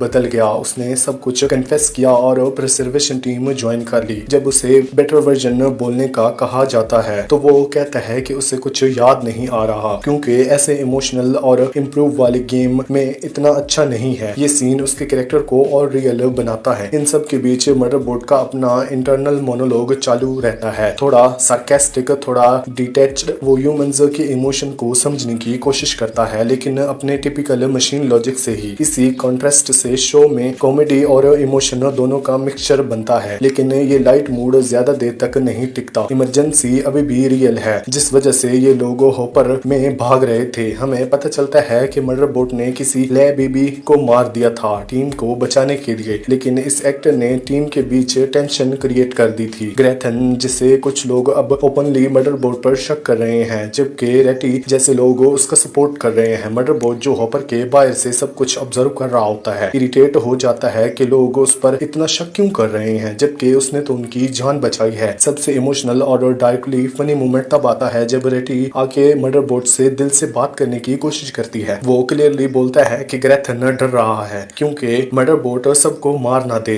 मदरबोर्ड का रिप्ले डेड पेन स्टाइल में होता है, अगर मुझे मारना होता तो तुम सबको अब तक मार चुका होता। ये लाइन एक साथ फनी भी है और स्कैरी भी, और मदरबोर्ड के कैरेक्टर को परफेक्टली डिफाइन करती है। अलेक्जेंडर की आवाज में जब मदरबोर्ड बोलता है तो उसकी हर लाइन में एक अजीब सी टेंशन होती है। ऐसा लगता है कि वो जोक भी कर रहा है और वो वार्निंग भी दे रहा है। इस बीच डॉक्टर मनीषा एक बार फिर समझदारी की आवाज बनती है। वो प्राइवेटली मदरबोर्ड से कहती है कि हाँ, उसके तरीके वायलेंट हो सकते हैं, लेकिन उसका मकसद सिर्फ सबको बचाना है। मनीषा उसे एक मशीन नहीं बल्कि एक इंसान जैसा बीइंग मानती है, एक एक रेयर मोमेंट जहां मदरबोर्ड को रिस्पेक्ट मिलता है, सिर्फ डाउट नहीं। ये छोटी और इमोशनल बातें जो मनीषा और मदरबोर्ड के बीच होती हैं शो का असली इमोशनल क्योर है। फिर एपिसोड का सबसे वियर्ड मोमेंट आता है जब कुछ अजीब एलियन क्रिएचर उनकी शिप के ऊपर लैंड करते हैं। टीम बताती है कि ये एलियंस सेम स्पीशीज के अलग जेंडर्स हैं और ये लोग शिप के बाहर ही मैट करने लगते हैं। ये सीन एक साथ क्रीपी, फनी और शॉकिंग लगता है। साइंटिस्ट तो एकेडमिक इंटरेस्ट से देखते हैं, लेकिन ग्रेथन जैसे लोग तो डिस्कस्टेड हो जाते हैं। अराडा और ब्रैडिज कहते हैं कि एलियंस को डिस्टर्ब नहीं करना चाहिए, साइंस के लिए ऑब्जर्व करना चाहिए, लेकिन उनका ये डिसीजन उल्टा पड़ जाता है जब एलियन शिप के ऊपर एग्ज शॉक छोड़ देते हैं। मदरबोर्ड क्लियरली अनईजी होता है, लेकिन ह्यूमंस उनकी वार्निंग इग्नोर कर देते हैं। मदरबोर्ड का एक लाइन बड़ी इपिक लगती है, हमें उन एग्स को तो टच नहीं किया। ये लाइन एक वार्निंग जैसी भी लगती है और फ्रस्ट्रेटिंग भी। जैसे ही एक्सपेक्टेड था, कुछ टाइम बाद वो एलियंस वापस आते हैं और इस बार अटैक कर देते हैं। सीन पूरा क्योटिक होता है, ह्यूमंस पैनिक कर रहे होते हैं, लेकिन मदरबोर्ड अगेन सबकी जान बचा लेता है। फाइट सीन इंटेंस होता है, फुल एक्शन, टेंशन और थ्रिल के साथ। ये क्लियरली दिखाता है कि ह्यूमंस कितने वेनरेबल हैं। उनकी इंटेलिजेंस के बावजूद वो फिजिकल डेंजर के लिए तैयार नहीं होते। इसके बाद एक छोटा सा हैप्पी मोमेंट आता है जब रेटी एक्साइटेड होकर मदरबोर्ड की तारीफ करता है, लेकिन ये खुशी ज्यादा देर तक नहीं टिकती। ग्रेथन अचानक गिर जाता है, उसे तेज फीवर हो जाता है। पेनेली इंसिस्ट करती है कि उसे हैबिटेट ले जाना चाहिए ताकि उसका प्रॉपर ट्रीटमेंट हो सके, लेकिन मदरबोर्ड वार्निंग देता है, कहता है कि हैबिटेट एरिया अब हॉस्टलाइज से भरा हुआ है। यहाँ से एपिसोड का कोर डिलेमा आता है, सेफ रहो और ग्रेथन की जान रिस्क पे डालो, या वापस जाओ और सबको खतरे में डालो लेकिन उनकी जान बचाओ। एपिसोड का सबसे पावरफुल मोमेंट तब आता है जब डॉक्टर मनीषा कहती है, यही है हमारा तरीका, हम एक दूसरे के ख्याल रखते हैं। वो मदरबोर्ड की वार्निंग के बावजूद डिसाइड करती है कि वो लोग हैबिटेट वापस जाएंगे, चाहे मदरबोर्ड साथ आए या फिर नहीं। मदरबोर्ड का इंटेंशन मोनोलॉग क्लियरली बताता है कि वो अपसेट है। अब सब उसे विलन समझते हैं सिर्फ इसलिए क्योंकि उसने लॉजिकल डिसीजन लिया सर्वाइवल के लिए। एपिसोड उस मोमेंट पे खत्म होता है जब मनीषा बोलती है, हम वापस जा रहे हैं, चाहे तुम आओ या फिर ना आओ। अब सस्पेंस ये है, क्या मदरबोर्ड उनका साथ छोड़ेगा या फिर इन्हें प्रोटेक्ट करेगा जैसे हमेशा करता आया है। इस एपिसोड की खास बात यह है कि ये क्लियरली दिखाता है ह्यूमंस और मदरबोर्ड के बीच साइकोलॉजिकल डिफरेंस। मदरबोर्ड हर चीज को लॉजिक और रिस्क के हिसाब से देखता है, ह्यूमंस इमोशन और एक दूसरे की लाइफ की वैल्यू के साथ डिसीजन लेते हैं। यही कॉन्ट्रास्ट इस शो को इतना अलग और इंटरेस्टिंग बनाता है। इस एपिसोड का सबसे इंपॉर्टेंट पार्ट है मदरबोर्ड और ह्यूमंस के बीच का असली डिफरेंस। ये बस मिसअंडरस्टैंडिंग या ईगो नहीं, बल्कि एक रियल और डीप कॉन्फ्लिक्ट है। एक पॉइंट पे मदरबोर्ड अपनी आइडेंटिटी के बारे में सोचता है और एक बहुत पावरफुल लाइन बोलता है, लोग सोचते हैं कि हम जैसे कंस्ट्रक्ट हाफ बोट और हाफ ह्यूमंस होते हैं, जैसे बोट पर सिर्फ कमांड्स फॉलो करें और ह्यूमंस पार्ट सिर्फ अपनी जान बचाए, लेकिन रियलिटी ये है कि मैं एक पूरी तरह कंफ्यूज्ड एंटिटी हूँ, आधा एक पूरा उलझा हुआ बीइंग। ये मूवमेंट मदरबोर्ड को और ह्यूमंस बनाता है, लेकिन उसकी अलग आइडेंटिटी को भी हाईलाइट करता है। इस एपिसोड का एक और थीम है इन सोल्यूशन। मदरबोर्ड एक मोमेंट के लिए सीरियसली सोचता है कि सब कुछ छोड़ दे, ह्यूमंस को उनके हाल पर छोड़ दे, खुद मीडिया देखते रहे, बैटरी खत्म होने का वेट करे और बस कैमरे का पार्ट बन जाए। ये थॉट थोड़ा फनी लगता है, लेकिन अंदर से काफी सैड भी है। वैसे ही ह्यूमंस भी फील कर रहे होते हैं, वो इस डेंजरस सिचुएशन से अकेले हैं, उन्हें समझ नहीं आता कि वो क्या सोच रहे हैं, मदरबोर्ड पर भरोसा कर सकते हैं या फिर नहीं। पर आयरनी ये है कि अकेलापन ही मदरबोर्ड और ह्यूमंस के बीच एक स्ट्रॉन्ग कनेक्शन क्रिएट करता है। दोनों अलग हैं लेकिन दोनों अकेले हैं। एपिसोड का विजुअल और साउंड डिजाइन भी काफी इम्प्रोवाइजिंग है, स्पेशली जब एलियन क्रिएचर मैटिंग कर रहे होते हैं। वो सीन डिस्कस्टिंग भी लगता है और फैसिनेटिंग भी, जैसे टीम के रिएक्शंस भी मिक्स्ड होते हैं। और जब एलियंस अटैक करते हैं तो पूरा सीन पागलपन से भरा होता है। ह्यूमंस कंफ्यूज्ड और पैनिक होते हैं, लेकिन मदरबोर्ड काल्म रहता है और एफिशिएंटली फाइट करता है। इस एपिसोड में मदरबोर्ड का बेस्ट वर्जन दिखता है, जहां एक्शन भी है, इमोशन भी है और डीप सोचने वाले क्वेश्चन भी। एपिसोड की शुरुआत जहां सब अपने पर्सनल सीक्रेट शेयर किए थे, उसका इम्पैक्ट अब दिखता है, क्योंकि अब सिचुएशन लाइफ और डेथ वाली है और सबको ये डिसाइड करना है क्या वो एक दूसरे पर ट्रस्ट करते हैं, क्या वो मदरबोर्ड को अपना समझते हैं, क्या मदरबोर्ड के लिए रिस्क लेना वर्थ है। इन सवालों का कोई क्लियर जवाब नहीं मिलता, ये सब ओपन रह जाते हैं जैसे हम सीजन का लास्ट एपिसोड की तरफ बढ़ते हैं। अब सीरीज के सबसे इंपॉर्टेंट क्वेश्चन है, क्या मदरबोर्ड अपनी प्रोग्रामिंग और ह्यूमैनिटी के बीच का गैप सच में खत्म कर सकता है। मदरबोर्ड को ह्यूमंस का इरिटेशनल बिहेवियर समझ नहीं आता, लेकिन वो उनकी लॉयल्टी से सीक्रेटली इम्प्रेस भी होता है। वहीं दूसरी तरफ ह्यूमंस को डिसाइड करना है क्या वो मदरबोर्ड को अपना बना सकते हैं या हमेशा उसे आउटसाइडर ही समझेंगे। अब जब एनिमीज करीब आ रहे हैं और टीम का स्ट्रेटजी पे भी डिसएग्रीमेंट है, सब कुछ तैयार है एक ड्रामेटिक एंडिंग के लिए जो सिर्फ एक्शन नहीं इमोशंस और आइडेंटिटी को भी टेस्ट करेगा, स्पेशली मदरबोर्ड के कनेक्शंस बनाने की एबिलिटी को। आपको ये एपिसोड कैसा लगा हमें कमेंट सेक्शन में जरूर बताएं। वीडियो अच्छी लगी हो तो वीडियो को लाइक करके चैनल को सब्सक्राइब लाजमी करना। Thanks for watching.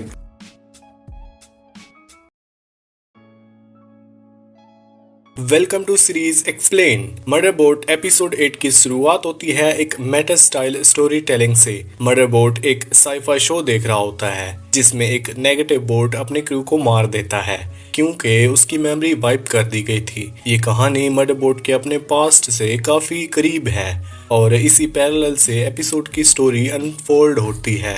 हमारे ग्रुप ऑफ साइंटिस्ट मुश्किल हालात में हैं।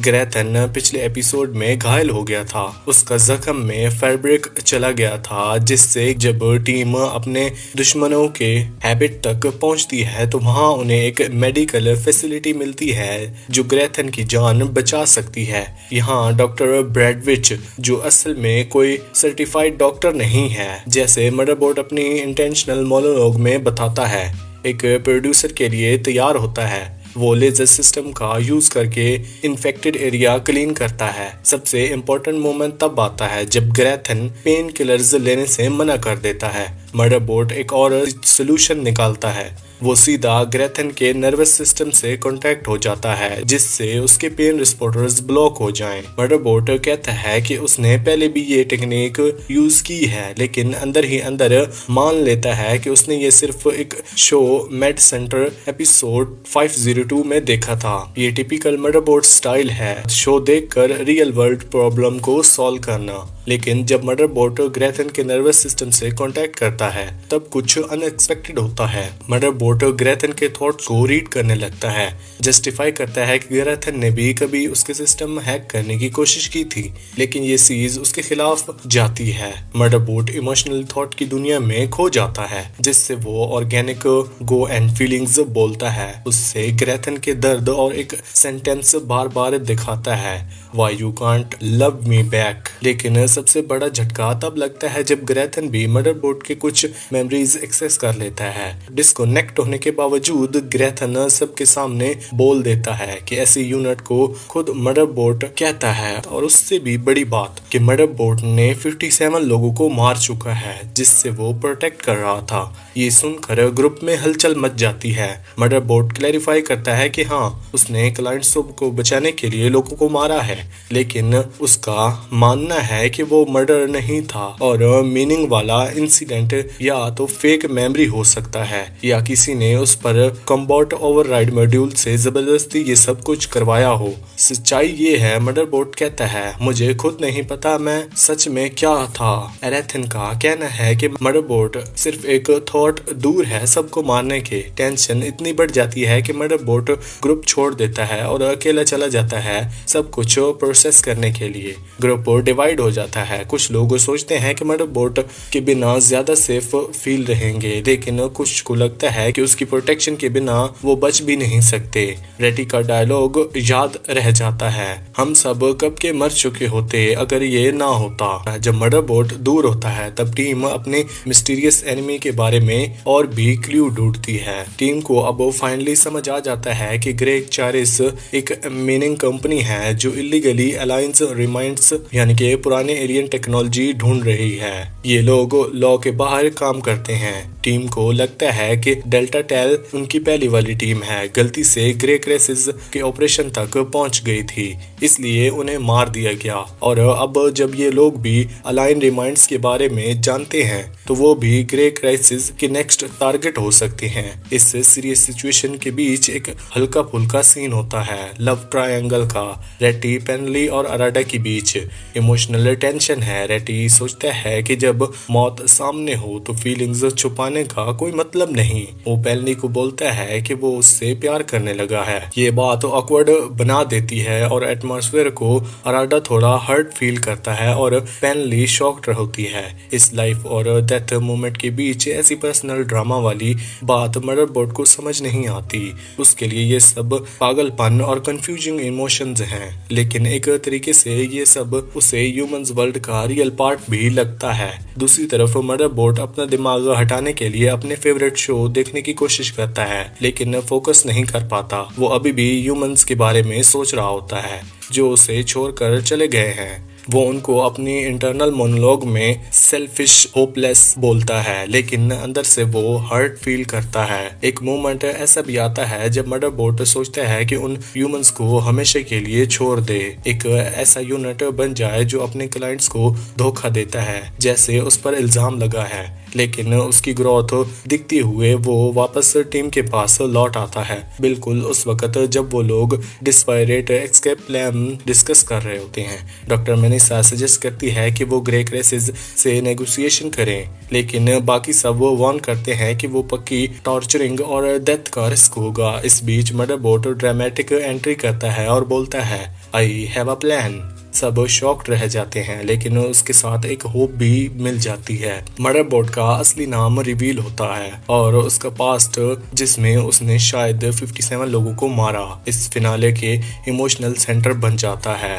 अब ऑडियंस के लिए एक बड़ा सवाल उठता है, क्या मदरबोर्ड सच में डेंजरस है? क्या उसने वाकई ही में 57 लोगों को मारा है या सिर्फ ये उसके सिस्टम में डाली हुई मेमोरी थी और सब कुछ ड्रामा है? मदरबोर्ड खुद भी श्योर नहीं है। उसके लिए ये एक आइडेंटिटी क्राइसिस बन जाता है। वो ऑलरेडी मशीन और ह्यूमंस के बीच जूझ रहा है और अब उसका पास्ट उसकी थिंकिंग को और तोड़ रहा है। पूरे सीजन में हमने देखा मदरबोर्ड कैसे बार बार अपनी लाइफ को रिस्क में डालकर ह्यूमंस को प्रोटेक्ट करता है। कभी कभी तो वो उनसे भी ज्यादा एथिकल डिसीजन लेता है जैसे कि रियल ह्यूमंस लेते हैं। और अब जब 57 डेथ का सच सामने आता है तो एक ड्यूअलिटी दिखाई देती है। क्या ये रोबोट एक वक्त पागलपन भी था?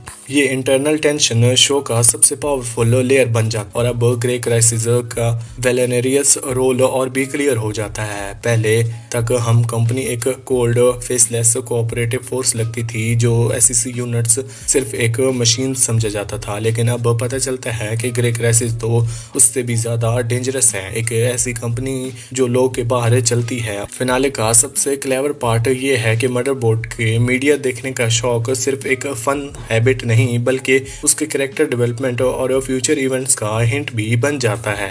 एपिसोड की शुरुआत जहां से होती है, एक शो देख रहा होता है जहां एक नेगोशिएशन बोट अपने क्रू से बदला लेता है। ये सीन इनडायरेक्टली दिखाता है कि मदरबोर्ड भी एक मोमेंट के लिए सोचता है कि अपने क्लाइंट्स को छोड़ देना चाहिए, लेकिन इस फाइनेंशियल नो बोट के ऑपोजिट मदरबोर्ड वापस लौट आता है हेल्प करने के लिए। आयरॉनिकली बात यह है कि जो मीडिया उसने टाइम पास के लिए देखा था वही उसे ज्यादा ह्यूमंस बनाता जा रहा है। उसके एंटरटेनमेंट को एडिक्शन उस लोगों को इमोशन समझने में हेल्प करता है। सबसे इमोशनल सीन आता है जब मदरबोर्ड ग्रेथन के नर्वस सिस्टम से कांटेक्ट करता है। मदरबोर्ड जनरली टच और इमोशन से दूर रहता है, लेकिन इस मोमेंट में वो लिटरली एक ह्यूमन के माइंड से लिंक हो जाता है।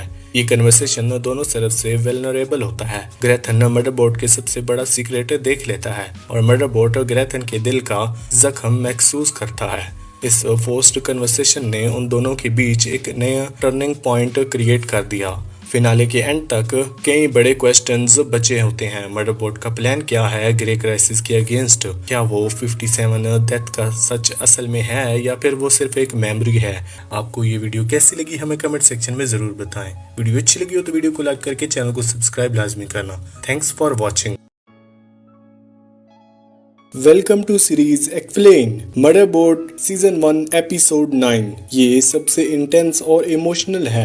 इस बार हमारा favourite specially awkward society unit में अपना बेस बड़े चैलेंज का सामना करता है। दुश्मन को ये भरोसा दिलाना कि वो अपने क्लाइंट्स को धोखा दे रहा है, जबकि असल में वो एक जबरदस्ती रेस्क्यू प्लान चला रहा होता है। उस पर इस मिशन के दौरान उसके अंदर नए अजीब इमोशन भी उठने लगते हैं, जैसे वो ह्यूमंस के लिए अटैचमेंट महसूस कर रहा हो जिनको उसने प्रोटेक्ट करने का वादा किया था। ये एपिसोड एक स्ट्रॉन्ग बिल्डअप देता है सीजन फिनाले के लिए, जिसमें सब कुछ है। मदरबोर्ड का सरकाज़म, हाई स्टेक्स एक्शन और एक मशीन के अंदर चलती इमोशनल डेवलपमेंट। एपिसोड की शुरुआत होती है एक डार्क ऑब्जर्वेशन से होती है।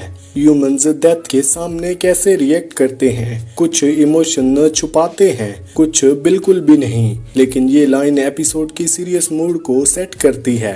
इस वक्त प्रिजर्वेशन ऑक्स टीम एक डेंजरस अलाइन प्लेनेट पे फंसी होती है, जहां उनका पीछा कर रही होती है ग्रे क्राइसिस नाम की एक रूथलेस कॉर्पोरेशन। जब ग्रेथन उससे सर्वाइवल के चांसेस पूछता है तो मदरबोर्ड ऑनेस्टली कहता है लो टू एक्सट्रीमली लो।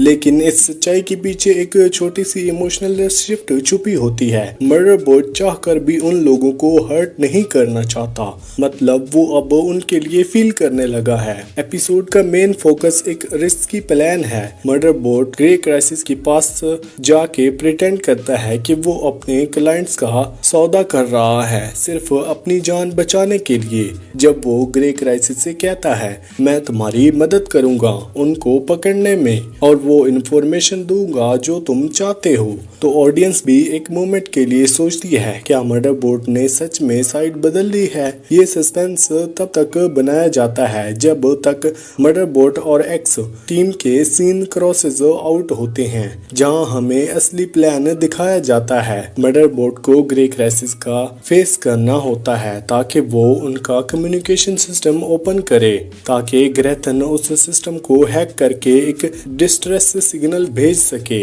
ये सब परफेक्टली टाइम्ड होना चाहिए, कोई गलती नहीं चलेगी। मदरबोर्ड को ग्रे क्राइसिस का सामना इतना रियल लगना होता है कि उन्हें शक भी ना हो। तभी वो एक मोमेंट में मनीषा के क्वेश्चन का जवाब देता है सैंक यूनिट तुम क्या कर रहे हो, और मदरबोर्ड कहता है जो जरूरी है। ये लाइन ओपन चैनल पे बोली जाती है जहां उसके क्लाइंट सुन रहे होते हैं। इमोशनल टेंशन यहाँ पीक पे होती है। क्या वो सबको धोखा दे रहा है या किसी बड़े ट्विस्ट का पार्ट है। जो चीज इस एपिसोड को मिशन इम्पॉसिबल जैसी सिंपल स्पाई स्टोरी से अलग बनाती है वो है मदरबोर्ड का यूनिक स्टाइल। वो अपनी मीडिया नॉलेज स्पेशली स्नेचरी मून का यूज करता है ताकि ड्रामेटिक डायलॉग और इम्प्रोवाइज सिचुएशन में सरवाइव कर सके। ये दिखाता है कि मदरबोर्ड सिर्फ एक मशीन नहीं बल्कि एक ऐसा करेक्टर है जिसमें दिमाग भी है और दिल भी। ये एपिसोड सिर्फ एक्शन नहीं बल्कि मदरबोर्ड के अंदर चल रहा इमोशनल ट्रॉमनल को भी परफेक्टली दिखाता है। एक रोबोट जिससे फीलिंग से डर लगता था अब ह्यूमंस के लिए जेन्युइनली केयर करता है और उन्हें बचाने के लिए अपने आप को सेक्रीफाइस तक करने को तैयार है। मदरबोर्ड एक झूठ में फंस जाता है जब वो स्नेचरी मून के सीजन 7 के एक फेक कैरेक्टर के बारे में बात करता है। अंदर ही अंदर वो सोचता है मेरे साथ ये गलत हो रहा है क्या। लगता है मेरे क्लाइंट्स ने मुझे एम्पैथी वायरस से इन्फेक्ट कर दिया है। यहाँ राइटर ने मजाक और इमोशनल ग्रोथ का परफेक्ट बैलेंस दिखाया है। अब मदरबोर्ड का पॉप कल्चर ऑब्सेशन सिर्फ टाइम पास के लिए नहीं रहा, अब ये उसके लिए सर्वाइवल और दूसरों से कांटेक्ट करने का जरिया बन गया है। एपिसोड का पेसिंग काफी जबरदस्त है, स्पेशली जब मदरबोर्ड को बीकन लॉन्च साइट पे टाइम पास करना पड़ता है। उसके आसपास दुश्मन होते हैं और उसे स्मॉल टॉक करनी पड़ती है जो एक एंटी सोसाइटल सेक यूनिट के लिए नाइटमेयर से कम नहीं होता। वो ऑकवर्डली पूछता है तुम कहाँ से हो और तुम्हें ये प्लेनेट कैसा लगता है, फिर मस्ती में कहता है चलो हाथ मिलाते हैं इस बकवास प्लेनेट से म्यूचुअल से नफरत के नाम पर। ये ऑकवर्ड और फनी मोमेंट एक तरफ कॉमिक रिलीफ देता है और दूसरी तरफ ये दिखाता है कि मर्डरबोट अब समझ गया है कि कभी कभी दूसरों से बात करना जरूरी होता है, चाहे उसे आता हो या फिर नहीं। पूरे एपिसोड में मर्डरबोट डॉक्टर मनीषा का रिश्ता धीरे धीरे और गहरा होता जाता है। जब मनीषा अचानक लॉन्च साइट पे आ जाती है तो मर्डरबोट का इंटरनल रिएक्शन होता है, नो नो नो नो। ये लाइन क्लियरली दिखाती है कि अब मनीषा की सेफ्टी को लेके कितना सीरियस है। और जब मनीषा ग्रे क्राइसिस से डील करने लगती है और कहती है, मैं इंफॉर्मेशन दूंगी अगर तुम मेरा सेक यूनिट छोड़ दो, तो मेरा वर्ड उस इमोशनल बॉन्ड को हाईलाइट करता है जो इन दोनों के बीच डेवलप हुआ है। मर्डरबोट अंदर ही अंदर कंफ्यूज भी है, वो मुझे क्यों बचाना चाहती है, लेकिन ये कन्फेशन उसके लिए एक नया फीलिंग होता है। जब बेकन के काउंटडाउन शुरू होता है, मर्डरबोट का फाइट सीन ग्रे क्राइसिस के मल्टीपल एससीसी यूनिट के अगेंस्ट शुरू होता है, लेकिन इस बार वो सिर्फ अपनी जान बचाने के लिए नहीं बल्कि मनीषा को बचाने के लिए लड़ रहा होता है। एक पॉइंट पे वो हॉस्टल सेक यूनिट से कहता है, मैं तुम्हें सिखाता हूँ कैसे अपने गवर्नर मॉड्यूल को हैक करना है। यानी वो चाहता है कि दूसरे ऐसे यूनिट भी फ्री हो जाएं। ये उसका एक नया इमोशनल लेवल है जहां वो मशीन से भी कनेक्ट फील करने लगा है। जब ये ऑफर फेल हो जाता है तो मर्डरबोट बिना सोचे मनीषा को अपनी बॉडी से शील्ड करता है। बेकन ब्लास्ट के वक्त ये सीन उसकी कंप्लीट कैरेक्टर ग्रोथ दिखाता है। एक ऐसा एससीसी यूनिट जो सिर्फ अकेला रहता है और मीडिया देखता है, अब वो अपनी जान रिस्क पे डाल रहा है एक इंसान के लिए जिसने उसे अपना माना है। एपिसोड का लास्ट मोमेंट थोड़ा इमोशनल और अनक्लियर होता है। ब्लास्ट के बाद मनीषा और मर्डरबोट अलग हो जाते हैं। मर्डरबोट डिस्पायरेट होकर अपने क्लाइंट्स को ढूंढने लगता है। जब उसे बेहोश मनीषा मिलती है तो सिर्फ एक सिंपल लाइन बोलता है, मेरे क्लाइंट्स बेस्ट क्लाइंट हैं। ये लाइन सिंपल जरूर है लेकिन इमोशनल बहुत हैवी है। ये कोई प्रोग्राम्ड रिस्पॉन्स नहीं है, ये एक फीलिंग है। मर्डरबोट अब सिर्फ मशीन नहीं रहा।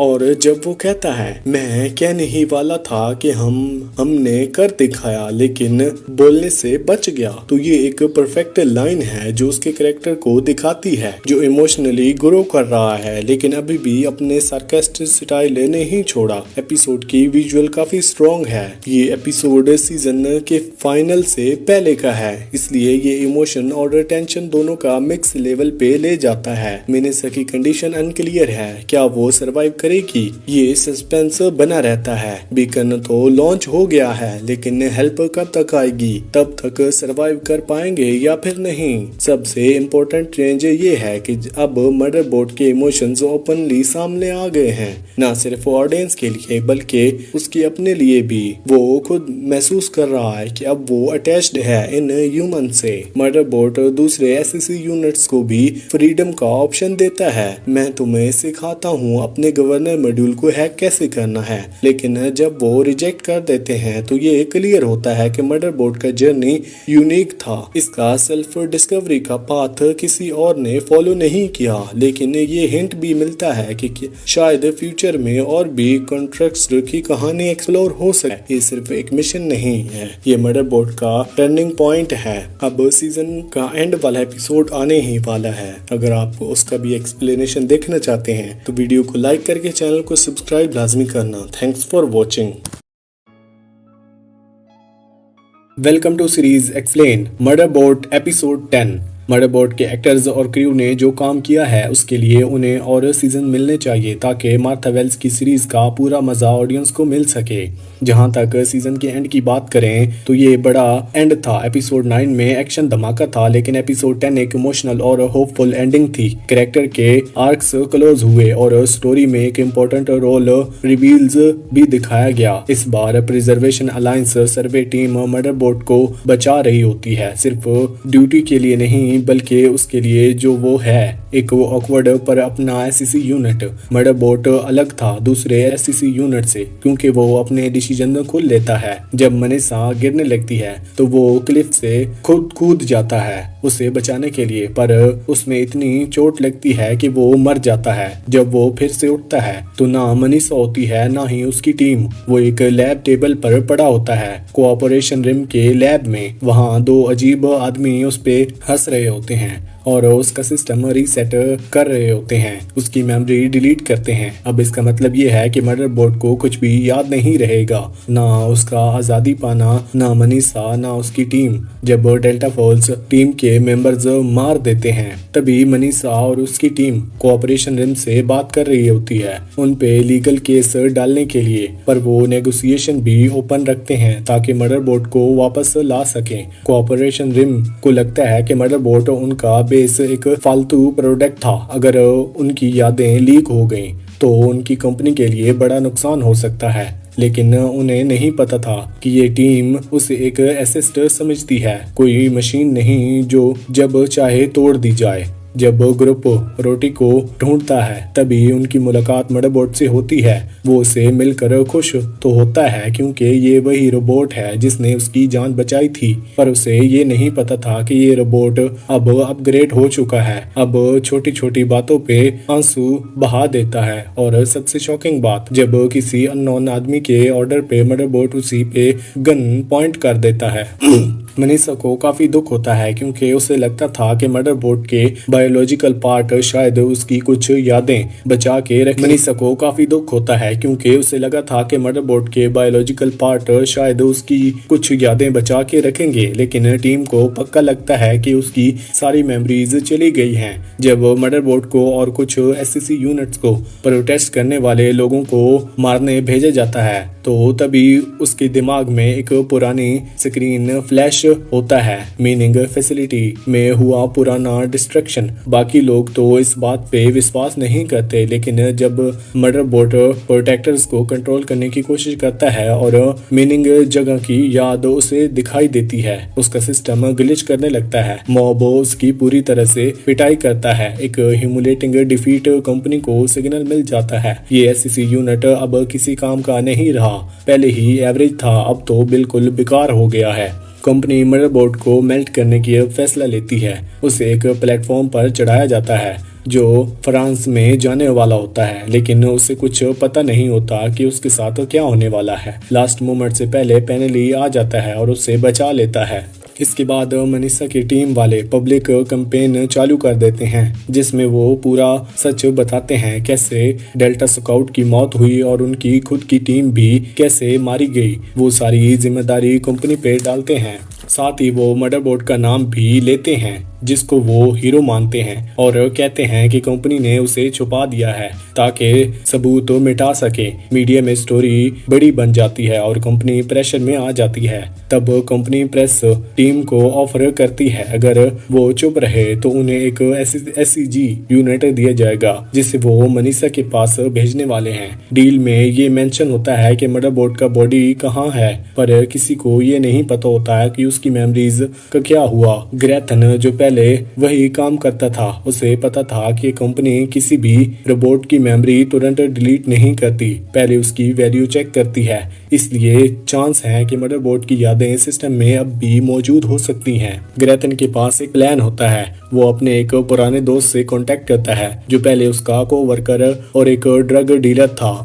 उसने गिल्टी फील करवाता है ताकि मदद मिले और फाइनली उस दोस्त के सिक्योरिटी जॉब के थ्रू स्नैचरी मून नाम का एक फोल्डर मिलता है जिसमें मदरबोर्ड की यादें होती हैं। वो दोस्त एक आर्गुमेंट ह्यूमन होता है, इसलिए सिस्टम से सब मेमोरी अपने दिमाग में डाउनलोड कर लेता है, पर वो उन्हें ज्यादा देर तक नहीं रख सकता। जल्दी से वो स्काउट के पास लौट कर आता है जहां मदरबोर्ड भी होता है। जैसे ही वो कांटेक्ट करता है मदरबोर्ड की सारी यादें एकदम से वापस आ जाती हैं। कुछ देर चुप रहने के बाद मदरबोर्ड पूछता है, स्नैचरी मून के एपिसोड मिस तो नहीं हुए ना?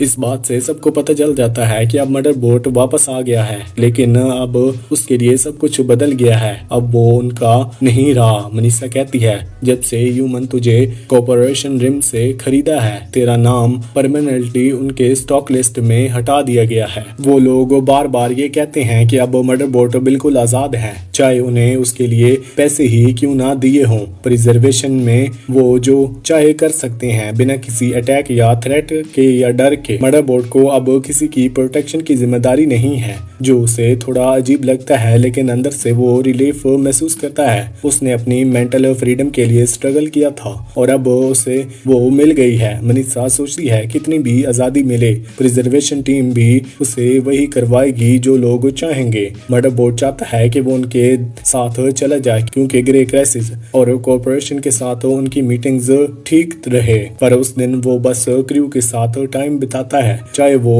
अच्छा हो या ना हो। मनीषा और उसकी टीम जानती है कि ये सिचुएशन उनके फायदे में है। रात में सब सो जाते हैं तो मदरबोर्ड जो एक नॉर्मल इंसान का रूप में था चुपके से निकल जाता है। ग्रेथिन के दरवाजे के पास कुछ आवाज महसूस होती है। लोग समझते हैं कि मदरबोर्ड अब भी अपने पुराने तरीकों में उलझा हुआ है, जैसे कि प्रीमीटर पेट्रोल करना। ग्रेथिन उससे कहता है कि मैं भी इस फेज से गुजरा हूँ, लेकिन टाइम के साथ सब ठीक हो जाता है। फिर ग्रेथिन को मदरबोर्ड पसंद नहीं था, लेकिन अब उसका एटीट्यूड नरम हो गया है। वो कहता है मैं मदद करूंगा, पर मदरबोर्ड सिर्फ साइलेंट रहता है। वो अब भी प्रीमेटर पे नाराज नजर रख रहा है। ग्रेथिन समझ जाता है ये उनका आखिरी अलविदा है। मदरबोर्ड जान गया है अगर मैं मनीषा और उनकी टीम के साथ चला गया तो मुझे उनकी जिंदगी जीनी पड़ेगी, अपनी नहीं। चाहे वो उसे आजाद कहें, पर असल में वो उनका पार्ट बन गया है। सच ये है कि मदरबोर्ड अभी भी ये डिसाइड नहीं कर पा रहा कि वो क्या चाहता है। आजाद होने के लिए भी उस एडजस्ट करने मुश्किल लग रहा है। उस पर अब किसी और के वैल्यूज का असर नहीं हो रहा है और उसका दिल उसे ये बताता है। अब वो डिसाइड करता है कि अपनी जिंदगी का रुख खुद तय करेगा। मनीषा और टीम से प्यार होने के बावजूद वो जीने का फैसला करता है, लेकिन उन्हें गुड बाय कहने की हिम्मत उसमें नहीं है। ग्रेथिन समझ जाता है प्रीमेटर चेक कहना मदरबोर्ड का अपना तरीका है कहने के लिए कि वो जा रहा है। अब जब सच में आजाद है उसे एक डिसीजन लेना ही पड़ेगा। जब मदरबोर्ड अच्छे कपड़ों में होता है, कोई उसे एसएससी यूनिट नहीं समझता, लेकिन उसे